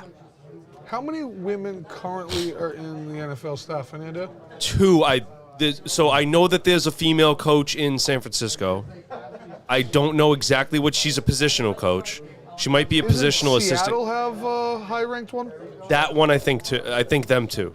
But the one the woman in San Francisco is, I think she's an assistant coach for a position, like assistant wide receiver, Linebackers, assistant maybe? cornerback, Yeah. cornerbacks, I think. Something like that. Yeah. And that's a weird diversity thing for me, in terms of like, I get it if we're talking basketball. I get it if we're talking, sports that are sort of represented, like a women's league and men's league, like Gino Auriemma in Are you telling me in you women's haven't NCAA. watched There is a women's professional football lingerie- league. lingerie football league? Yeah, No, yeah. not only I get that, but there's the Boston Renegades. They're they just won they won the last They won championship. the championship like 3 years in a row, 4 years in a row. Yeah. But we're talking about coaching on the highest level. I don't think there needs to be a push for that. I think that happens naturally through progression once the league becomes more relevant. Like once the women's league becomes more relevant. I don't think that there's been a concerted effort to keep women out of coaching in the NFL. A concerted effort? No. Yeah, I just think that it wasn't it just wasn't a thing that was real to them, because there wasn't a women's league. Right. It was viewed as a men's I completely sport. understand what you're saying. Like, because there's a WNBA, it wouldn't be so completely outside of the realm of possibility in your head that there would be a female head coach of an NBA team. Correct. Because they have more of like a track in their mind of like, oh, this is a sport that women play as well. Exactly. Right. Yeah, so I think we're Which seeing... they do have it. It's just like nobody really... Yeah, it hasn't gotten there yet. No, it hasn't. But I think we are seeing some of them come through the pipeline, because in the last decade or so, Yeah, we've seen football from a women's perspective. Right, and we have the first female full-time referee as well. Yeah. She's a full-time referee now. And yeah, so and a couple female coaches as well. Yeah, I totally agree with what you're saying, especially with like the whole basketball analogy. Yeah. I think that makes a lot more sense. What I'm not sitting here and saying that, women should be blocked from the NFL from a coaching perspective. No, I just think that it's not going to be as appealing to them as something like... Yeah, and I think maybe now it is starting to be, as they're seeing women's leagues come up, right? But I don't think it was appealing to them 15 years ago when those same women's leagues didn't Maybe to a few, exist. maybe to some. Yeah, like to a few. Just not the overwhelming majority. No, definitely not. Yeah, so that's why I thought it was a little weird when I saw that as like the headline, where it was like minority hires or woman. And I was like, I don't know if they're a group that you need to necessarily Well, push they to can't get leave the- it out. I mean, position. like you're just trying to diversify the coaching staff, and they're just thinking about diversity Yeah. in their head, right? Yeah. They're just thinking about diversity. So a woman would add the diversity as well. Yeah. So And a lot that's of and probably a lot where of them, they're coming from. The good thing is, a lot of them are in the pipeline for a lot of the sports medicine. So you're seeing some of like the strength and conditioning coaches, where you're used to like those muscle head, Sure. Strength and conditioning like male coaches. You're seeing a lot of women in those roles. who are actually really, really good because I've seen that teams have reported that since having women strength and conditioning coaches, or at least ones who come in and like do yoga with the players, Yes. they've really, because their focus is so much more on flexibility. Correct. That it's actually helping a lot. With like before, it was just like lift. Now it's like no, stretch, elongate. Exactly. Like make yourself more flexible. Well, and it's the opposite. So it's now they're focusing on being more proactive than reactive, right? So like Right. what the old school mentality was stronger is better, and you'll be able to do more for longer. Being stronger and pushing forward, and their focus is on if you're doing the stretching and you're doing all of like the injury prevention stuff, then just through proxy you'll be able to play longer and play harder, because you'll have more pliability. Also, I know that hockey has been integrating women a lot more into their systems. There's a lot of female hirings coming from the executive offices. So a lot of women who are being hired to do like analytics. Hayley Wickenheiser, who she's an ex Olympic athlete, ex Olympic player for the Canadian national team. Sure. I believe she was hired by the Toronto Maple Leafs, and she is now the head of player development Nice. for young players. See, and I think that's more important. Like, we do want, obviously, equal representation at the coaching level and all of that, but I think it all trickles down. So sometimes what can happen is like the coaches are still the employees, like they're still the workers, and it's that executive level, that front office role that is really in control and in charge. And some of the focus on diversity should be there, even though like obviously we see the coaches every week, so that's what we focus on. Now, here's I think an important question to raise is that I'm trying to figure out the best way to word this. I know that the diversity is important, but and coming from your perspective as a black man, At what cost? is any part of it? Would any part of that type of thing be tarnished to you if you felt like it was forced? Like if you got a job on an NFL team on the offensive side of the ball after this statement had been made, would any part of you be like, are they hiring me because they feel like I'm the best person for the job, or are they hiring me because this statement came out? Yeah, I think a lot of people feel that way on an individual level, but then they tend to look at sort of the larger scope. So You personally, how would you personally feel about it?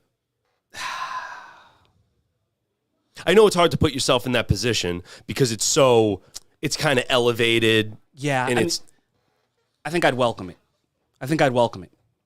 You'd take it in stride. Yeah, I would know that it's not necessarily fair, but I believe that most times, any correction is an overcorrection. So I got the job because I was black, not because of my credentials. But guess what? People have gotten jobs because they were white and because like the front office looked like them. And that wasn't necessarily fair either. But doing things this way, like Bert got offended on that one. your merit matters. Yes. So what you do in the role is far more important, because then I think his phone died. there's more pressure, as usual. There's more pressure because you know that you're a diversity hire.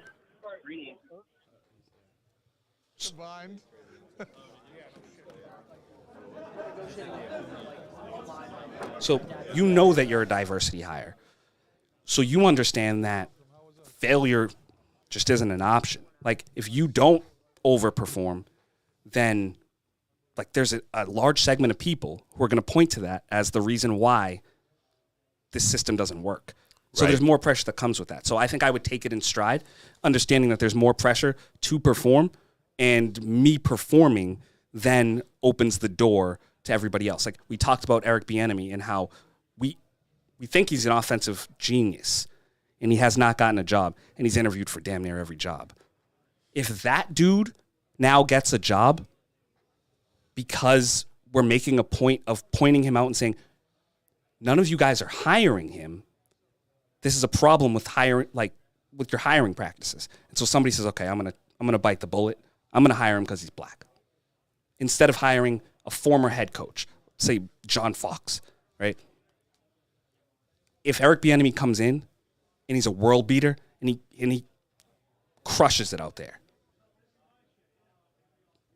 the discussion is off. Like, it's off the table. Like, you now have to say, like, there was an issue, and that is on Eric Bieniemy's plate. And so there's a different level of pressure that comes with that, and like, that's how icons are born, right? Like, that's how Ali is born. It's standing up for something and saying, I'm going to perform here, even though there are a lot of people who want to see me fail to prove their point. Right. So I mean, at the end of the day, your answer to that is essentially it doesn't matter. Yeah, it doesn't. It doesn't matter. It doesn't. I'm in there, and now I just got to do my job. Yeah, like, life isn't fair.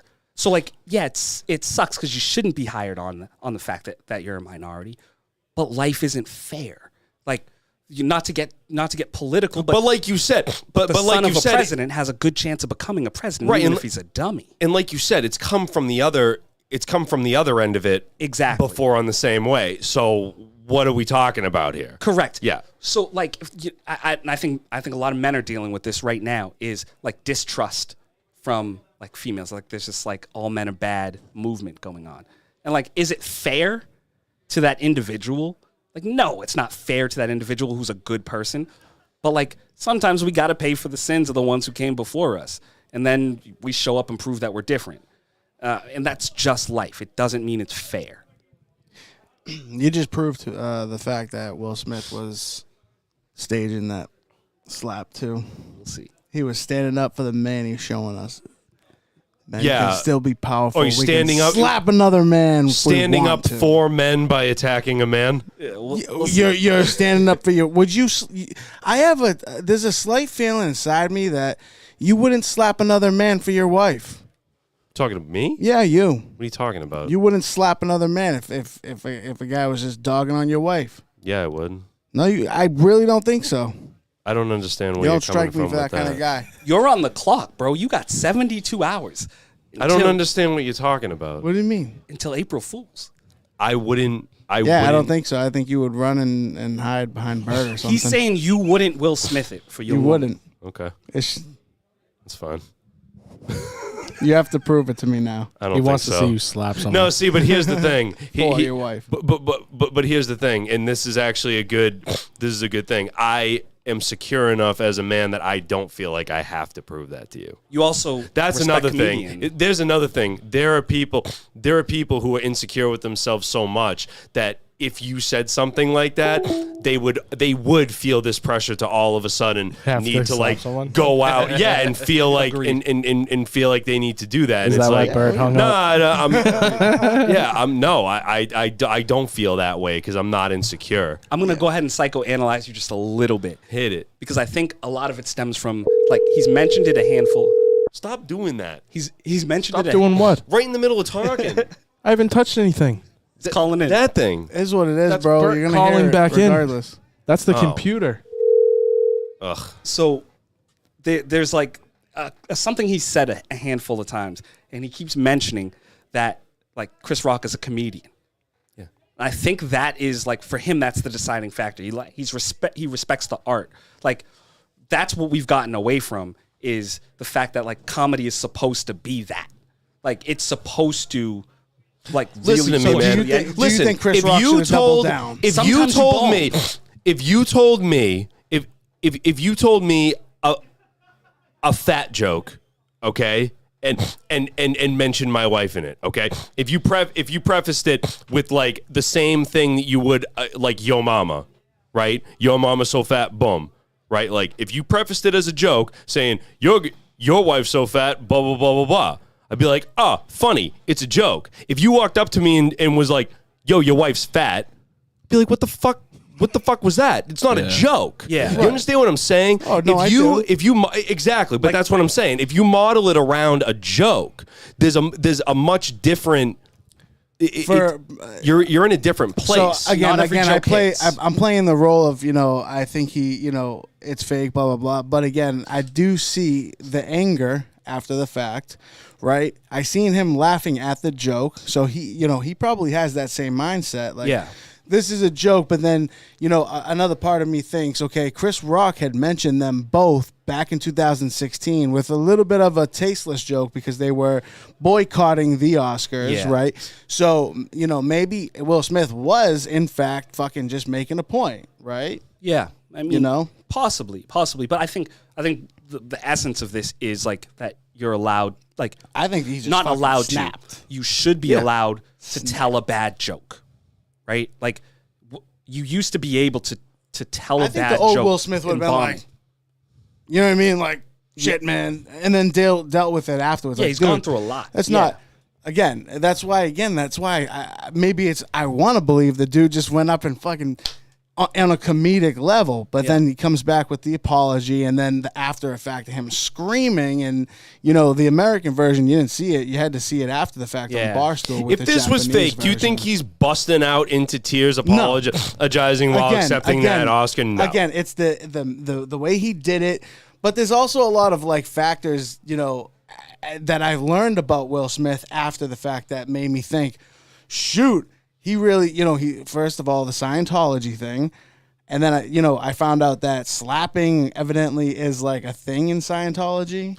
I am 100%. We gotta fact check that. I am whatever it is. I think that you got trolled by some type of like. We'll see. We'll have was to it an fact check Onion that. article or something like that? No.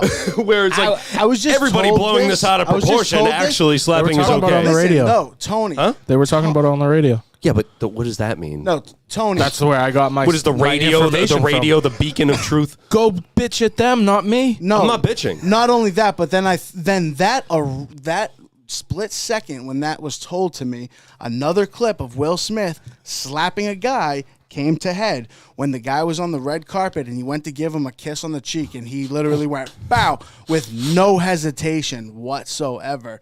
So I was like, oh shoot, that is a common thing for Will Smith to just slap people.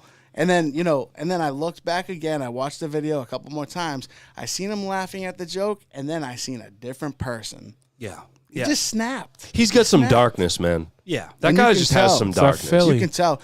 And that Philly. again, It ain't even he's so I far from Philly at this love point. Will Smith. He's Yeah. As an barely actor. Philly. He's not Philly. No, he's LA through and through, man. Yeah. Yeah, exactly. But You do know we what I think mean? this It's is one of those things you can't take the kid out of Philly. Yeah. That was where he was born and raised. He might just be smacking people. Yeah, Do on we the think this playground is- was where he spent most of his days. This is problematic though. I secured our first big F1 card. Oh, I got the Charles Leclerc. the Sapphire? You son of a bitch. You have no idea how bad I want that card. That's Well, sick. guess what? It'll be selling. Hey, I'll It'll be on sale come Monday. I'll tell you what right now. Good move. Good move. Like ultra premium right now. If you're not in F1 cards, you're missing out.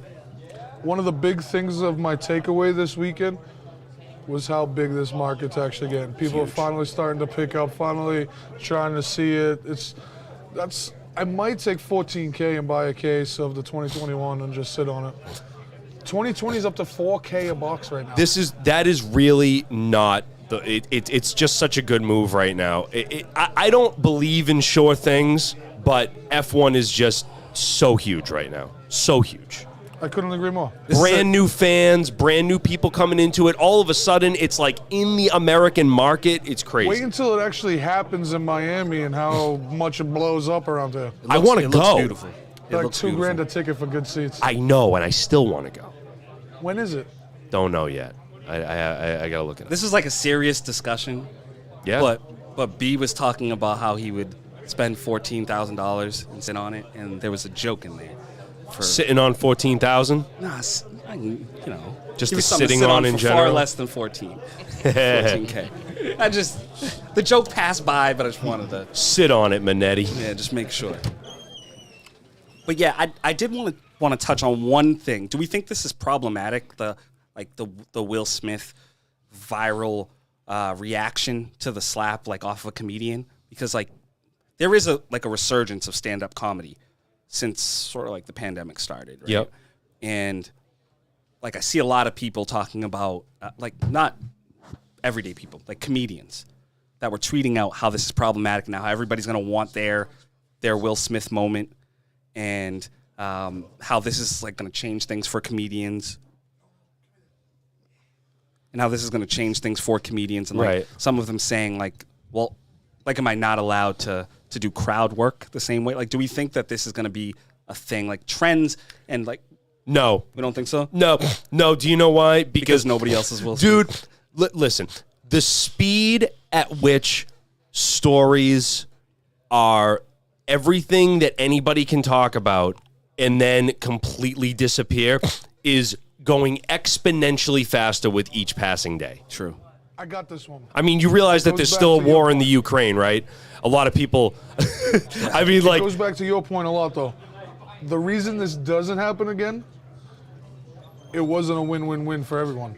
There was a loser in the scenario, and as you guys said, it could be a possibly big loss. Only because his image is so clean, though. But if I'm Johnny such and such and Andrew Schultz is doing crowd work, going viral for me isn't a bad thing. Wow, I wasn't thinking of it that way. Just walk up and smack Andrew Schultz in the face, middle of the concert, middle of the comedy show, and now I'm worldwide news. yeah, absolutely. Huh. Sure would be. Fresh We are Pools. going to When you going to his see show? Andrew Schultz in April. Dude, if I got you do so- Bert, I got $1,000. if you do that to Andrew Schultz, it'll be a massacre. That dude's like 5'4". Bert, Andrew Schultz is like 6'2". Bert, Is he Bert, really? Bert, Yeah, Oh, he's he a looks big- small. $1,000 he's bucks big. for you, bud. Is he? He looks small. He's a I tall got dude. That's the way he $1,000 sits. Yeah, Yeah, he's really I that don't tall? need that much to get bailed out. Schultz, we're coming for you. I'm coming for him. Podcast. No, but seriously, just the speed at which news stories cycle just can- go away. The news cycle, it's exponential. Yeah. How much quicker it goes away. Nobody will be quick, yeah. nobody will be talking about this in 2 weeks. That's true. That is true. If it takes that long. It might not even take that long. Depends on what happens in the next couple days in the world. I mean, it literally took 3 weeks for people to stop talking about a war. That is true. There's a war going on? Exactly. Coronavirus was over once the war started. Now the war's over once the Will Smith thing. What's next? I'm just not so sure that like the We world, just got to the make world sure loves that we just got to copycats. make sure that we're next. Yeah. That's the whole thing. Smacking Andrew Schultz on stage might help that. That'll Smack do it. anybody on stage. That'll do it. Smack anybody. I'd like You know, to see. I'd like to see. A You few know what you people should have get done? You smacked should have on done it at stage. the keynote thing in Vegas. You should have walked Oh, up to yeah. what's his name? Jeff. What's his name? Geoff. From Card Investor, Sports Card Investor. Geoff Wilson. How great would that have been? I Jess, would've felt like only $1 it would have been million great if Jesse was TikTok live though. bucks. He is live. No, I'm saying you slapped the guy live on TikTok. Yeah. In 4K. I feel like because trade night was so bright out when it started, I felt like everyone got here mad early. Now I turn around and I feel like it's clearing out super early. But I'm also still on Vegas time. Do you feel like you're still in Vegas time? Oh yeah, I mean, it doesn't feel like it's judging by o'clock? the crowd. 9:30, When'd you get back last night? close. I got back this morning. Oh, you did. Yeah, we got in at 5 a.m. Ooh. He looks good though, right? I hate that flight. Look at him. It's that first class. No, but just that time period, I hate those red eye you're sleeping, overnights. though. I can't. left I usually Denver at I get 11 wired o'clock. if I take that flight. I get all wired. Can't sleep. I didn't Honestly, sleep. I watched I sleep King better. Richard. I sleep better if I fly first thing in the morning. Like if I gotta like get up and rush to the airport, and my flight's at like 6:30, 7 o'clock, I'll sleep on the entire flight. You don't have this problem, but it's really tough as a big guy to sleep in an airport. That's true. But you said you flew first class. airplane. First class was amazing. I would have slept if I Delta? wasn't watching Delta? King Richard. United. United first class. They did it right. That shit was. Yeah. That I'm was flying. the first time I've sat first class for a long flight. Like I sat first class to South Carolina, I think Oh, it yeah. was something, but it was like quick, so I didn't get all the perks that I got this flight. I'm flying The guy first. comes over, I'm flying first class to Italy. Oh my The international first class has to be sick. It better be. sick. Oh, it has It to better be. Dude, the guy comes over and he's like, chicken or ragu, and I'm like, what? He's like, chicken or ragu. What would you like? I'm like, what do you mean? I'm on an airplane. He's like, yeah, you get to pick what you want. So I was like, all right, I'll have the chicken. Chicken came out. There's a fucking plate of chicken, some Yeah. veggies, a little fruit cup, a little chocolate chip cookie. It's nice. A bread, a No. glass, You've changed. You get champagne? if I wanted it. You've changed. Bougie. I don't even know you anymore. He was throwing Bro, pretzels the way at. to Denver, we sat in the very last row of the plane. The worst. It doesn't go back at all. Started from the bottom. Started Wait a from the minute. Bottom, now we heave. Did you didn't fly direct? No, there wasn't a direct flight unless I wanted to fly Spirit. Ew. Oh boy. Yeah, Spirit sucks. I don't mind Spirit. Really? Quick flights. Huh? For quick flights. Yeah, if you're going to like Tennessee or something. Yeah, I'm not going across the country on a Spirit. No, when I flew to Nashville, I went like economy. Ain't nobody got no fucking in this place. Pizza George, Pizza George, ladies and gentlemen. That was Pizza George. I in love the him Wednesday so Night much. Podcast. Look at that face. How can you not love that face? Can we get a soundbite out of that? I'm gonna come into the podcast tomorrow and have a conversation. Yeah. But I had the greatest slice of pizza I've ever had while I was in Las Vegas. What was it? It was called Pizza Rock. I'll explain all about it tomorrow for the podcast. It'll be fun. I'll come Save it for the pod. in. But yeah, the best. All right, guys, is it time for another break? Little breaky break? Cool. Let's get it. We will be back. Headlines? I haven't heard them today. You're gonna sports headline for a commercial?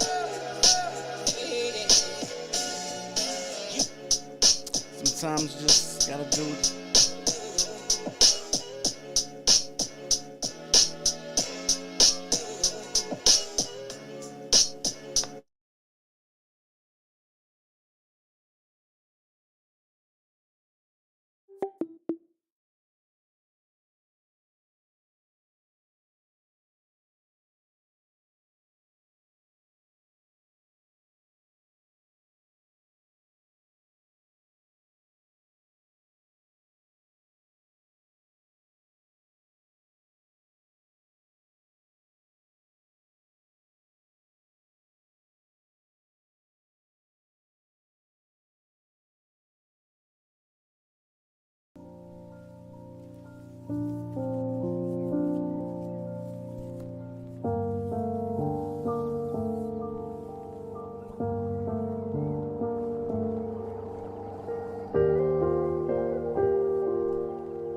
I'm with Aura, and today I'm guessing people's passwords in 8 seconds or less. It looks like your password is...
You gotta make sure you don't have to go pee-pee, though.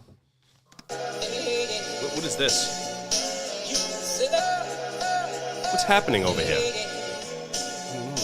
The rejoin. What's it? It looks a little... It's different over there. It is a little different. It's almost like, I don't know, false morphed into something else. Something smaller. Yeah, smaller. Instead of... Shape-shifted into... truth. Smaller instead of false. Into something a little more maybe just of the responsible manner. A little more responsible. Fuck. See, this is the point in the night where I can't talk. This is the point in the night where it all goes to hell because I can't speak anymore. I'm sorry. Go ahead. You guys talk. No, you brought it today, so we already got our best sound bites from you. Brought it. All right. Well, never a dull time here. Happy Tuesday, guys. Happy Tuesday. How was the show tonight? Oh, it's been a rockin' trade night. Yeah? Yeah. I don't know what it was, but there was just an energy in the room that... Well, we're damn near 70 people. Even still, so we've had 60-plus people the last few weeks at trade night, and there was something different about tonight. I don't know if it's the cold weather. I don't know if it's spring around the corner. I don't know if it's the Final Four for March Madness coming up. I don't know if it's card shows in the area each of the next 4 weekends, but whatever it was, there was something different in the room tonight. Love was in the air. The traction from our podcast bringing people in. Yeah. That's another That reason. could be. Yeah, that's it. There are a lot of different It was factors probably at play, the but heat the coming fact off of my matter, my animal magnetism. It's all the testosterone. But whatever it is, the fact of the matter is there was a really good energy in the room tonight. There were a lot of deals being done and a lot of people just happy to be here. Yeah. And happy to be part of all of this. And it really makes a difference, I got to say. Just being out there on the floor, helping people out, watching deals go down, watching packs being ripped open. It was a lot of fun tonight. I can't really think of a night where there was a bad mood, though. Or a bad vibe. No. And I'm not saying good versus different. bad. I'm just saying, like, normal night versus there's, like, you know when you're in a crowd of people and you just feel, like, you feel the energy bouncing off of each other? Feel tension, maybe. Not even tension. It's just, like, you feel like you're cut it with a feeding knife. off of the collective energy in the room. You can just kind of feel it in the air. Well, the building's hot, too, right? Like our packs are hot. Yeah. Right now they are. We've been ripping Slupo. fire the last Sal week. pulled a dope Sal. Mac Jones. What was his last name? Huh? Wakafalua? It's Lupo. No, I know, but Francesco? Oh, I said Frangiosa. Sal Frangiosa pulling heat. He did. Yeah. Check out our Instagram for that. I Great- took an absolutely dope picture of him. To be honest with you, I don't think Sal has ever looked better than in that picture that I took. agree. It's That was a mostly because he's fantastic half photo. cut off and blurry. Can I tell you something? I thought Nick False took that picture. He didn't. I'll be real. That's his style picture. He loves those kind of You pictures. know what the thing is? So I've noticed this. Mm-hmm. When creatives are with each other, they tend to like start Morph. to rub off Yeah. on each other. Like Oh, so I you're have saying totally, that's your I have style totally. And False is just copying you. No, what I'm saying is Because that's what I got out of that. no, quite the opposite. What I'm saying is that like Controversy. we're like being inspired by each other. Yeah. So like I like when I'm taking photographs and stuff now, I'm like almost thinking of his music videos and stuff in the back of my head. So I'm like thinking more about like color and like composition Okay. and stuff like that. To where before I was coming from like a whole another perspective. Yeah. Now I almost have this like I want to bring this more of like this street style in. And you to know it. what he's looking for. Yeah, well, that's for a the big editing thing. process. That's a big thing. Like Yeah. we've gotten a lot better at like communicating just through our work with each other. Yeah. You know what I mean? Like I give him footage. He knows exactly how I thought about I would want him to edit it. Yeah. And then he puts his own little flair on it. So it's great. And it's cool when you like get into that place with someone because then you're just making cool shit together. Yeah. There's nothing better than that. Yeah, you see things with their eyes. Oh, so you much hear things fun. with their It's ears. so Like, much fun. Yeah. It has been so much goddamn fun. This has been the funnest job I've ever had ever. Agreed. Me too. Or yeah, but like I know it's not technically your job. I'm just saying even if this was my hobby, even if Yeah. I had a full-time job and I was coming and doing this, I would still say this is like the funnest thing I've ever been involved in. Oh yeah. Ever. Definitely. Yeah. I love it here. If I only can we say started that- a couple years ago. I know, right? Yeah, really. I When it can say was- this has easily been the most fun thing I've ever done, and I worked for a year and a half at Fenway Park. Yeah. And I'm a diehard baseball fan. Yeah. So that in and of itself should tell you something. Yeah, I know.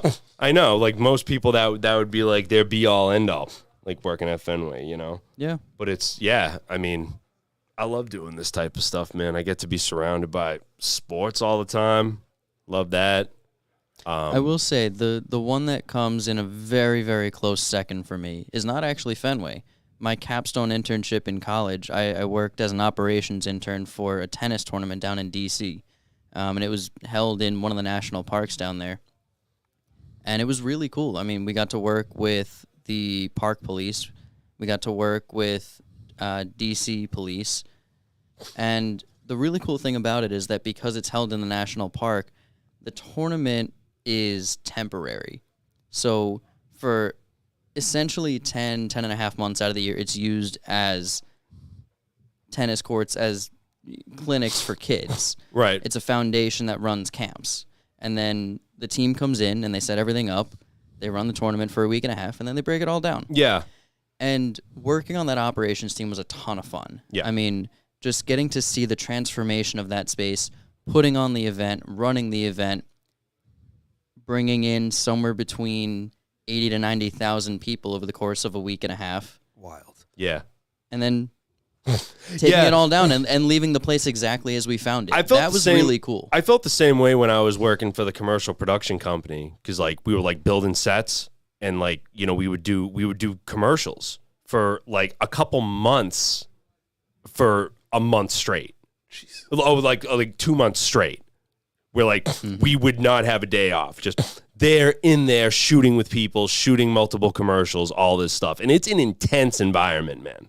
Because like you need to get everything done like in the day. You need to get the shooting schedule done. You're there early in the morning, you leave late. And it was stressful, but it like being in an intense environment like that where it's like build everything up, tear it down. Yeah. Build everything up, tear it down. Like it's cool being in that when it like all works out, you know. It's what a I lot mean? of work, but it's a lot of fun. It is. It's there's something really rewarding about that. Yeah, definitely. And also I got like reintroduced to sports cards, which I was into when I was a kid and then like kind of got away from. Yeah. Now, I now think that's how it now I get happened to like for all be of a kid us. again. I feel like I get to be a kid like every day now. That's a good way to. That's to we're look at all it, just yeah. kids in a candy shop right now. I love it here. That's a what little bit of this that. is. Yeah. Is I mean, and this is exactly what I tell people when they come into the shop for the first time is this is a hobby for us. Obviously, yes, we're running a business, but at the end of the day, we're doing this because it's fun for us. And, Oh, yeah. And our job is also to make sure that everybody else is having fun with it. Yeah, And if people aren't coming in here and having fun, well, then what the fuck are we doing? And Yeah, why are we exactly. doing it? So That's why I like that's the end of the day for me. That's is why I just have like fun. I have so much sympathy for people who work in an environment where you're going in and you know it's going to suck there. Yeah. Like, could you imagine working at an RMV? To where it's just like everybody who's in there is miserable to see you. You're miserable to see them. Yeah. You know what I mean?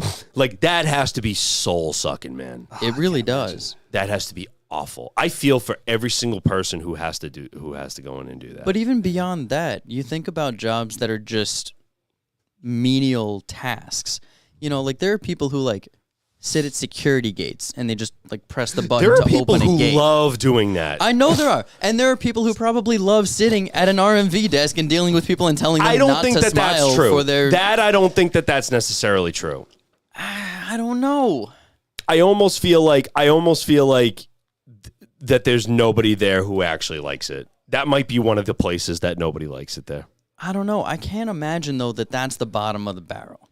If there's a guy at GameStop who's miserable, which is pretty bad, don't get me wrong. GameStop is different. There's no way that anybody at an RMV is having a good time. I would beg to differ Unless that that's how you GameStop get is your very rocks on. different from the RMV. They get a very Unless you're just a different set of boring-ass applicants. person. Well, no, maybe you actually enjoy seeing all of that misery. Maybe. Like if Ooh, you're You're that- sick. now we're talking Schadenfreude. Yeah, it's getting Exactly. late. It's getting late, so maybe we, Enjoying other people's misery. Yeah, Yeah. we switched to something a little darker. Those Germans tone, but- really know how to do it. Yeah. They made a word for it. Yeah. Only Germans could come up with a word for taking pleasure in someone else's pain. Dude, only Germans could come up with pumpernickel bread. Yeah. I could see if I saw a slice of pumpernickel bread without knowing its name or its origin, I could tell you that Germans are responsible for that shit.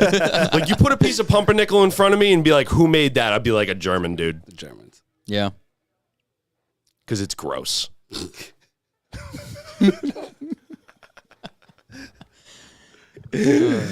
Oh! Did I tell you that I got tickets to a soccer game for when I'm in Florence? No. Yeah. So I'm actually gonna go to. I'm actually gonna go to Put a your Florence. seatbelts on, everybody. A Florence soccer game. Careful. Oh, it's gonna be great. I'm gonna have so much He's fun. going to be sitting on the home side, so he's fine. Dude, I'll be the one who throws the first punch. I'll make it happen. Still be. I will incite the riot. Like do we have Is- anything that prepares you for that? Like over here in the States. Is your wife going with you? Yes. You guys going together? Yeah. Does can she go. want to go, or is she going just No, because... she wants to go. Okay. My wife loves sports, dude. Okay. She's a huge. I didn't know that. She's better at fantasy football than I am. Wow. She finishes above me every year. It's the worst thing ever. She talks shit too. Oh, She talks shit. I wish I could be a fly on the wall. What? I would love to watch your wife talk shit to you about fantasy football. You just want to watch things that go on in my house. I'm not gonna lie, I Period. would. I would watch. I know. My significant other, she may She beats you too. have dominated a few leagues. Okay, she may have been okay. Women are good at fantasy sports. Dude, it's brutal. It's brutal. They know what they just like look at the numbers. They don't even care about anything else. Although we were do it talking like based on earlier. like feeling. We're like, I like that guy. I don't Yeah. like that guy. They're just looking at like, yeah, he scores more points, so Yeah. I'm just gonna take him. crunch those It's numbers. amazing. Yeah. It's amazing how simple they make it. Yeah. Well, we were talking about it earlier. How my son almost had the same name as you, because me and my girlfriend were going head to head in the same league. Antonio. Yeah, and so we put naming rights on the line in our matchup. And I said if I beat her, that our son's name is going to be the first name of the highest scoring player on my team for the year. Yeah. His name is not Antonio. Oh. Yeah. So you lost. So And I, she, I actually think that either she won Antonio's the a league good that name. year, or her mother won the league. Yeah. Ooh. So Which- the winner of the league overall got to name your son. No, I still got to name my son. Okay. That'd be You know kind of what's a funny? cool prize. You know what's funny about Yeah. the name Antonio? Super Italian name, right? Yeah, that everybody. I have never met another Italian Antonio. Yeah, everybody just stole it. Either they're black, Yep. or no, they're just black. Yeah. No, most Antonios are Yeah. black, Yeah, we stole it. which is cool. I'm totally cool with that. I am fine with that. I'm totally fine with So that. for an interview, they're like, we didn't expect you. Yeah. Well, I mean, my last name gives it away. Martins is. Yeah. My It's last name, Portuguese. My last name tells you everything that you need to know about me. That's correct. Grossman. You are a gross man. Yep. Sorry, I know you've heard that all throughout your Oh, life. I have. But see, the funny thing is, it goes even deeper than that because so my ancestry is German, and in German, gross means large. So really, Grossman originally meant large man, which I am very much not. Right. Being 5'7", 140 pounds. So man, you just had no chance, did you? I had no chance. You couldn't even be like, ha ha, joke's on you. It means large man. They'd be like, yeah, and exactly. The only option I had was to lean into it. You had to lean into it. Yeah. So it was gross man. I'm like, yeah. Yeah, damn straight. Yeah, I am. And your point? That's all you can do. Men are pretty gross sometimes. Yeah, that's always. You know, it's that same thing. It's that same thing. If you're at a party and you go and like take a pee in the bathroom and you realize that you got like a pee stain on your pants and there's nothing you can do about it. It's way better to just come out of the bathroom and go, "Hey, look, everybody, I pissed myself," than to like try to hide it and then to have somebody like discover it. Yep. You just got to lean right into that. And yes, this happens to me a lot. That was going to be my follow-up question. Just a little dribble. Always, man.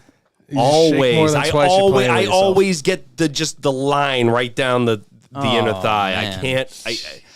You've lived on this earth for 30 years and you haven't been able to figure that one out yet? I mean, if I really work at it, I can get it done. But now you're just doing it for your own pleasure. But if I'm in a rush, it's just bad. I'm pulling for you. I think you got this. I think you'll figure it out. You gonna pull it for me? Twice.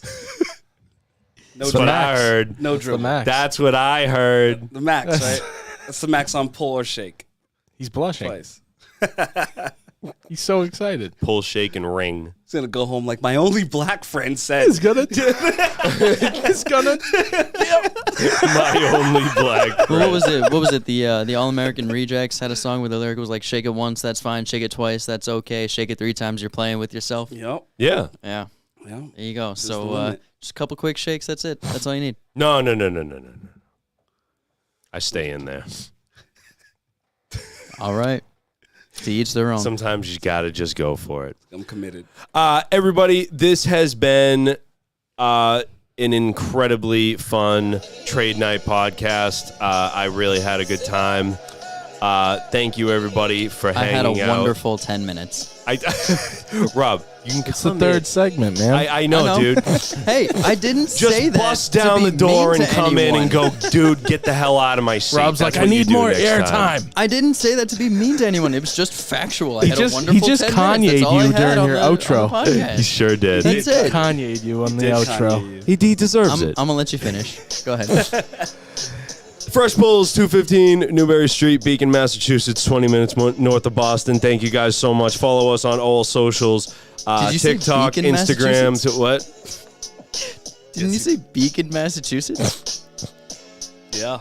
20 minutes north of Beacon, Massachusetts. All right. Bye. Bye.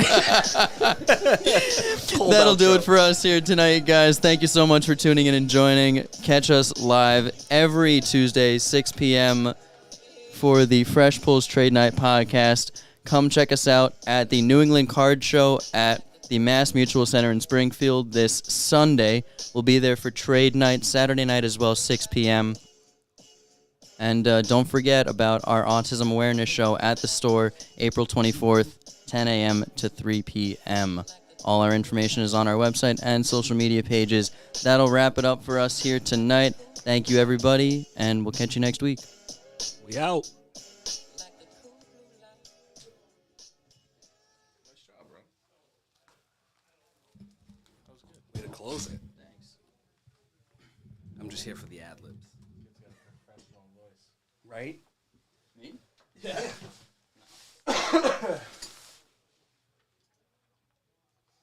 People have actually told me before that my voice is like good for podcast and radio. It is. He's got that responsible tone. Which is funny because I've always hated how my voice sounds recorded. But like I know everybody does. Yeah, it's brutal. Like when I go back and listen to these, every time I talk, I'm like, it's cringe. Yeah, it's cringeworthy. I can't do it. I can listen to But everybody you know else. what? I'd rather have people tell me that I have a voice for radio than a face for radio. That's true. That is